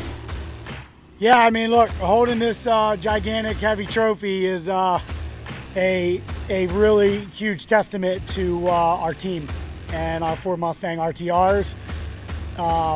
You know, these are the moments that you realize and just are overwhelmed with gratefulness. You know, these sports like this that you need to compete at this level require a whole nother level of passion and commitment, and it can't be driven by anything but want and belief. Can't be bought, you know. And I'm just so thankful for the group of people that trust me and my vision and choose to spend time of their life to support it. And for that, I'm extremely humbled and grateful, and I'm just so proud of them. I'm definitely proud of myself, and I'm really proud of Chelsea. You know, coming in here, you know, I wasn't thinking about the championship. I just wanted to battle one by one, and then we are in the championship. We knew that, and then Chelsea just kept fighting and grabbed second. And not only did we leave with a 1 and 2 for our team, we helped Ford earn the Manufacturers Championship and Nitto the Tire Championship. Like, what a freaking fairy tale year in a year that everybody hates. 2020 has not been good to a lot of people, and we've just continued to see the glass half full and to power through all the challenges, and this is a testament to that, and for that I'm grateful and proud.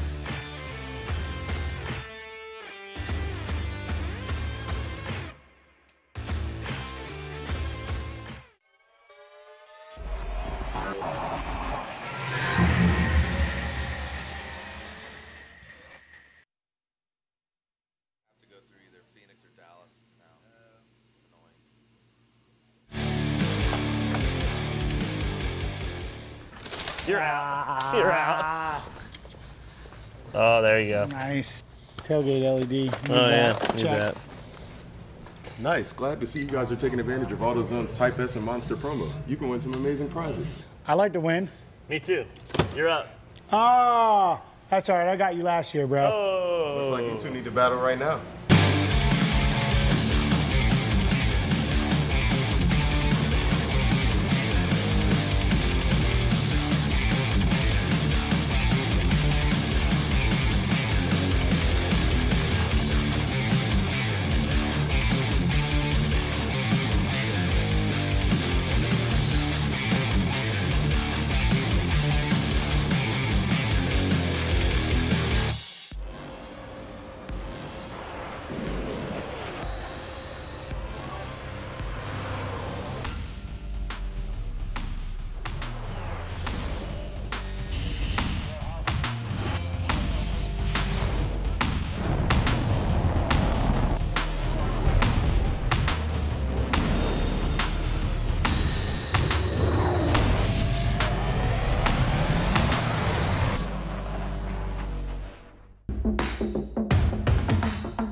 I'm Dylan Hughes, Formula Drift Pro driver, and today we're going to talk about Royal Purple HPS and what actually goes into it.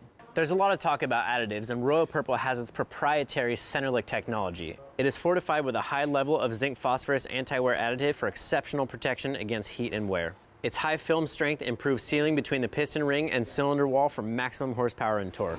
Royal Purple HPS, race car technology for the street.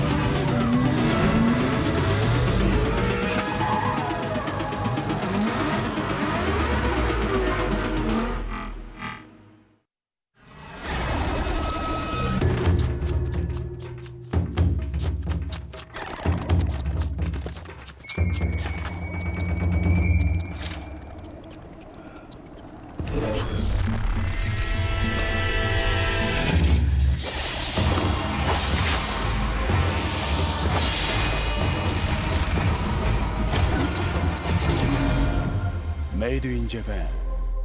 Breed.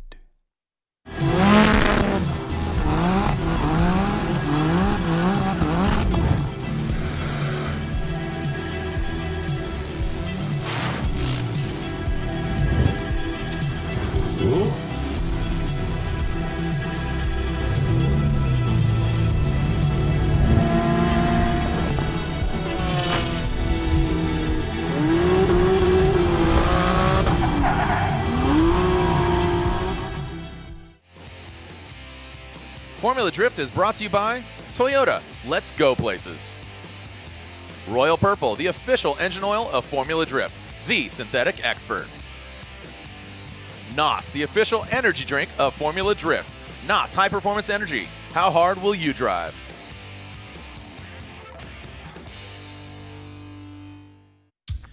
Welcome back as we are clearing the track here. As exciting times. Exciting times. We were talking about it just before we came back here on air, and the unfortunate situation was that Groob, boom, both tires pop off. Got to get that thing towed off. Well, in towing that vehicle off, the tow truck overheated. So that's why you see the train of tows right now. So there you go. And I think he stubbed his toe when he was doing it too. So he stubs his toe towing the toe-toe. Triple. Yeah, that's a triple toe. Yeah. Triple toe Lindy. There was this guy. He did this dive. Yours truly. Great movie, Back to School. Rodney Dangerfield. All right, so we have 2 more drivers left. Again, these are the bottom 7 to slide into those spots. So basically, the scenario is Carlos Arrieta, if you can recall, had an incomplete. Groovy, incomplete. Obviously, he doesn't have those 2 rear tires, so we have 2 incompletes. So what needs to happen here is Bystrack and Cabrera. They need to just get scores, and they will be in the show for tomorrow's head-to-head competition. Yep, it's score and go to tomorrow, no score, and we have either 1 bye or 2 byes if it goes that extreme. Which would be a real shame because we want to see all drivers battle out in the top 32. So really, if you're a spotter for one of those 2 drivers, you just have to reinforce the fact that even 1 point will get the job done. Yeah. Just don't blow it. Just keep it between the lines. Don't do anything crazy. Don't just grenade your program and you know, go ham. Don't do that. All right. All right. So Bystrack will be up first, and then Cabrera, Pablo Cabrera. And I still think that Pablo likes to party, but we'll see if he parties too hard. See what happens. He spun out, like I said. Spun out on his first run.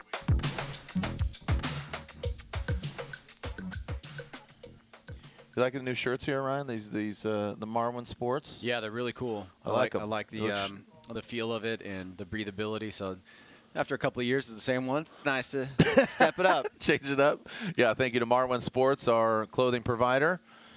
Hashtag built for adversity. So check them out, Marwin, M-A-R-W-I-N. Oh, look at this. She's just lamping right now, just living her best life. Look at this. YOLO, you only live, laugh, love once. This guy's got his shoes off. Nice socks, dude. Got avocado socks. Nice avocado socks, bro. Yeah, I'm talking about you. I like your avocado socks, man. Okay. Are you ready to race? Look at this. She's lying down on the job. Hey, there you go. All right. So the track is clear. We are ready to run. Let's go for it. Let's send it. Again, we'll be back in just in 2 minutes when we come back.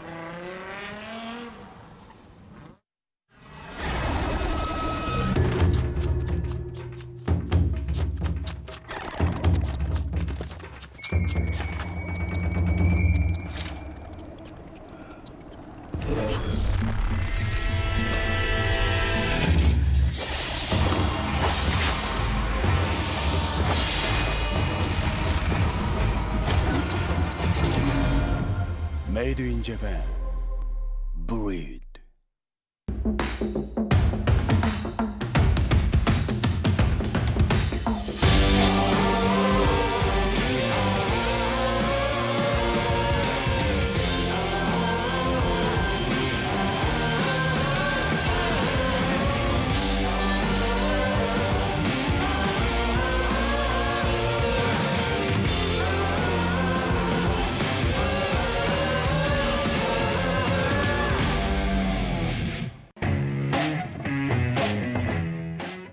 Yo, Chelsea, the coloring on our NGK spark plugs looks incredible for handling 1,200 horsepower.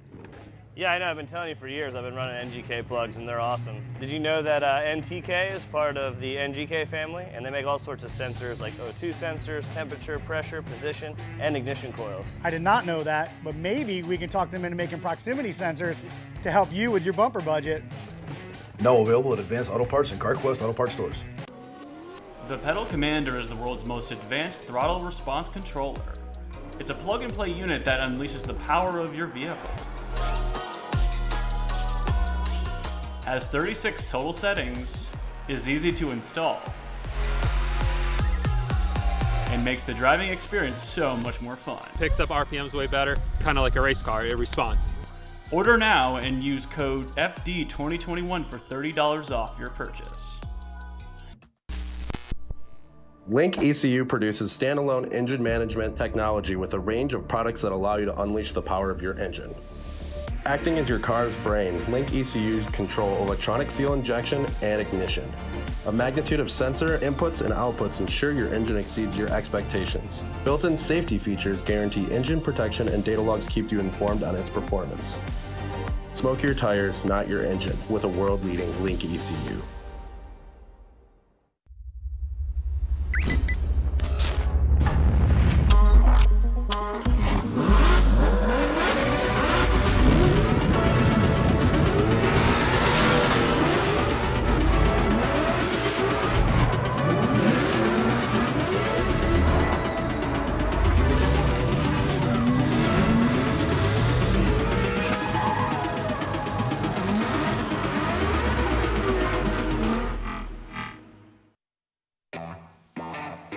Yo, look at this place. Man, E-Town is D-Town, FD-Town that is right now, as we are going to see 2 remaining drivers in the Link Engine Management ProSpec Championship. Again, today is all about qualifying for both ProSpec and Pro, and then tomorrow, all thrill or no filler, we're seeing ProSpec top 32 and then Pro top 32. Thank you so much for joining us, Ryan. What's going through your mind? What's going through your heart? What's going through your veins? What's up? Well, 2 remaining drivers, 2 remaining spots. Yep. Right. So the scenario, paint a picture for us. Grab pretty your simple. paintbrush. Get 1 point.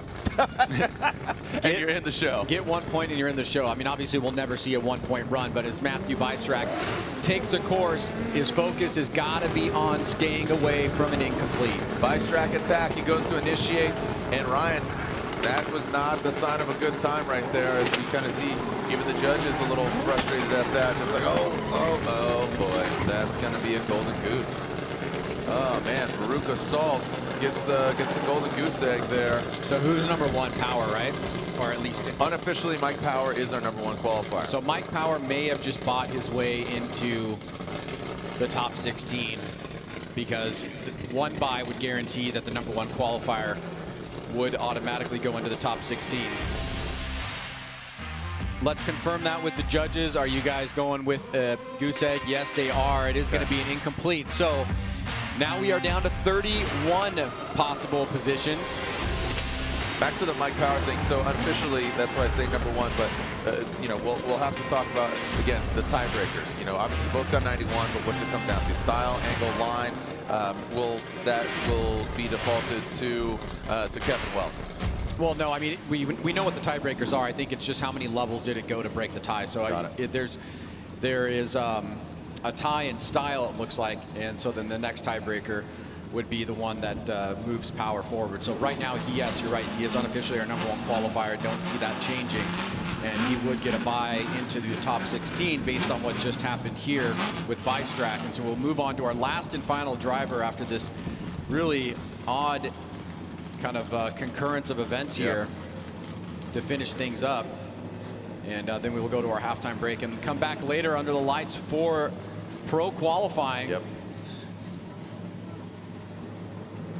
So we are seeing that of Pablo Cabrera, our final driver in the PROSPEC competition.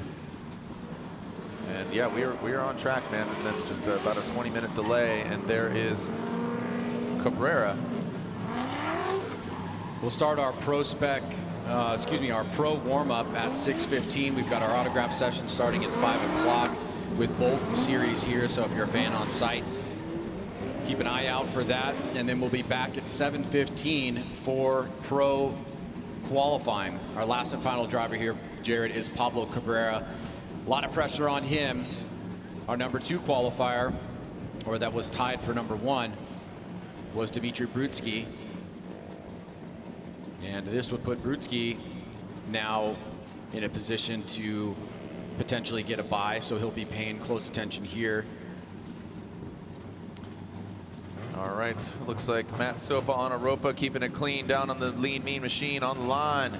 The Tower of Power here at E-Town. And here we go. Pablo Cabrera comes in. Let's see how he handles it. Oh, gets tight to the wall. He slams into the wall. He keeps it off. He does salvage it, but will he salvage his run? That could have been a lot uglier there. Cabrera very shallow on that second outside zone, Ryan. We talked about it. Just get a point. Get a point, get on the board, see yourself in a competition. That was really shallow there on that last outside zone. Ryan, Pablo Cabrera's seat is filled with sweat because he is dripping nervous. I feel like that is going to be a scored run. He did tap the wall, but watch the front wheels here. He keeps enough angle in the wheels, in my opinion, to warrant a score. It's going to be a very low one, but you know, that it's not my call to make. Watch the front wheel. See, he doesn't come all the way neutral there. So I think he might muster a score out of this. And if he does, that means only Mike Power would receive a bye run. Dmitry Brutsky is standing by, licking his lips, thinking if he could possibly get a bye into the top 16, secure those points.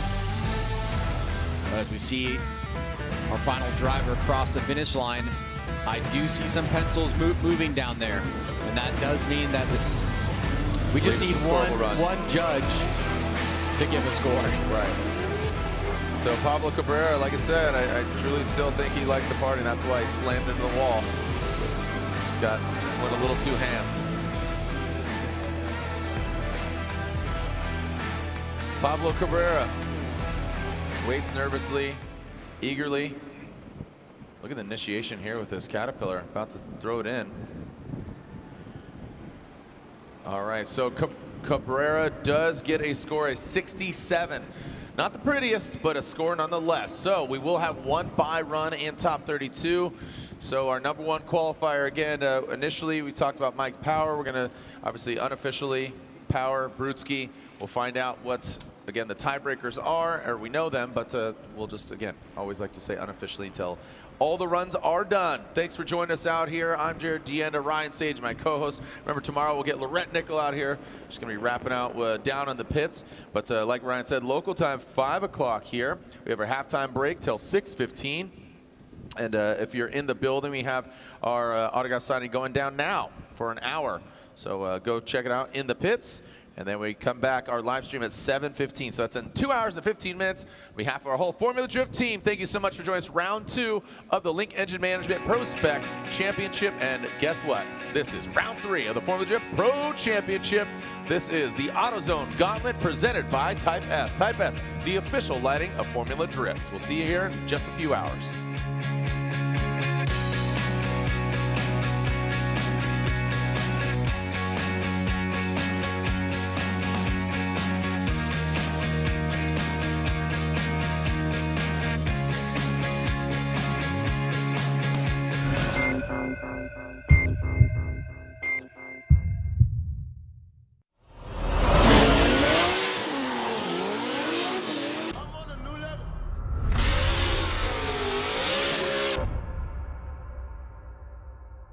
Well, hello, Drift fans, and welcome to beautiful Garden State, New Jersey. Some drivers love it, some drivers absolutely despise it. You're going to see carnage, you're going to see mayhem, but you're also going to see some dynamic and awesome driving. Marco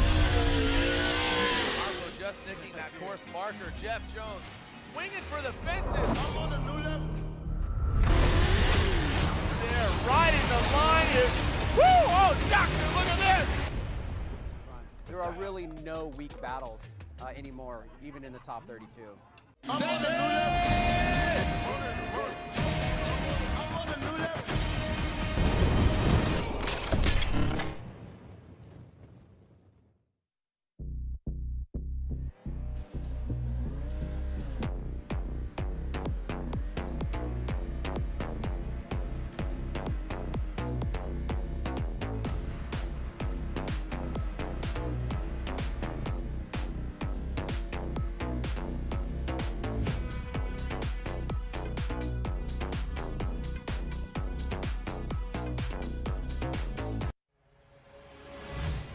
I'm Dylan Hughes, Formula Drift Pro Driver, and today we're going to talk about Royal Purple HPS and what actually goes into it. There's a lot of talk about additives, and Royal Purple has its proprietary Centerlick technology. It is fortified with a high level of zinc phosphorus anti-wear additive for exceptional protection against heat and wear. Its high film strength improves sealing between the piston ring and cylinder wall for maximum horsepower and torque. Royal Purple HPS, race car technology for the street.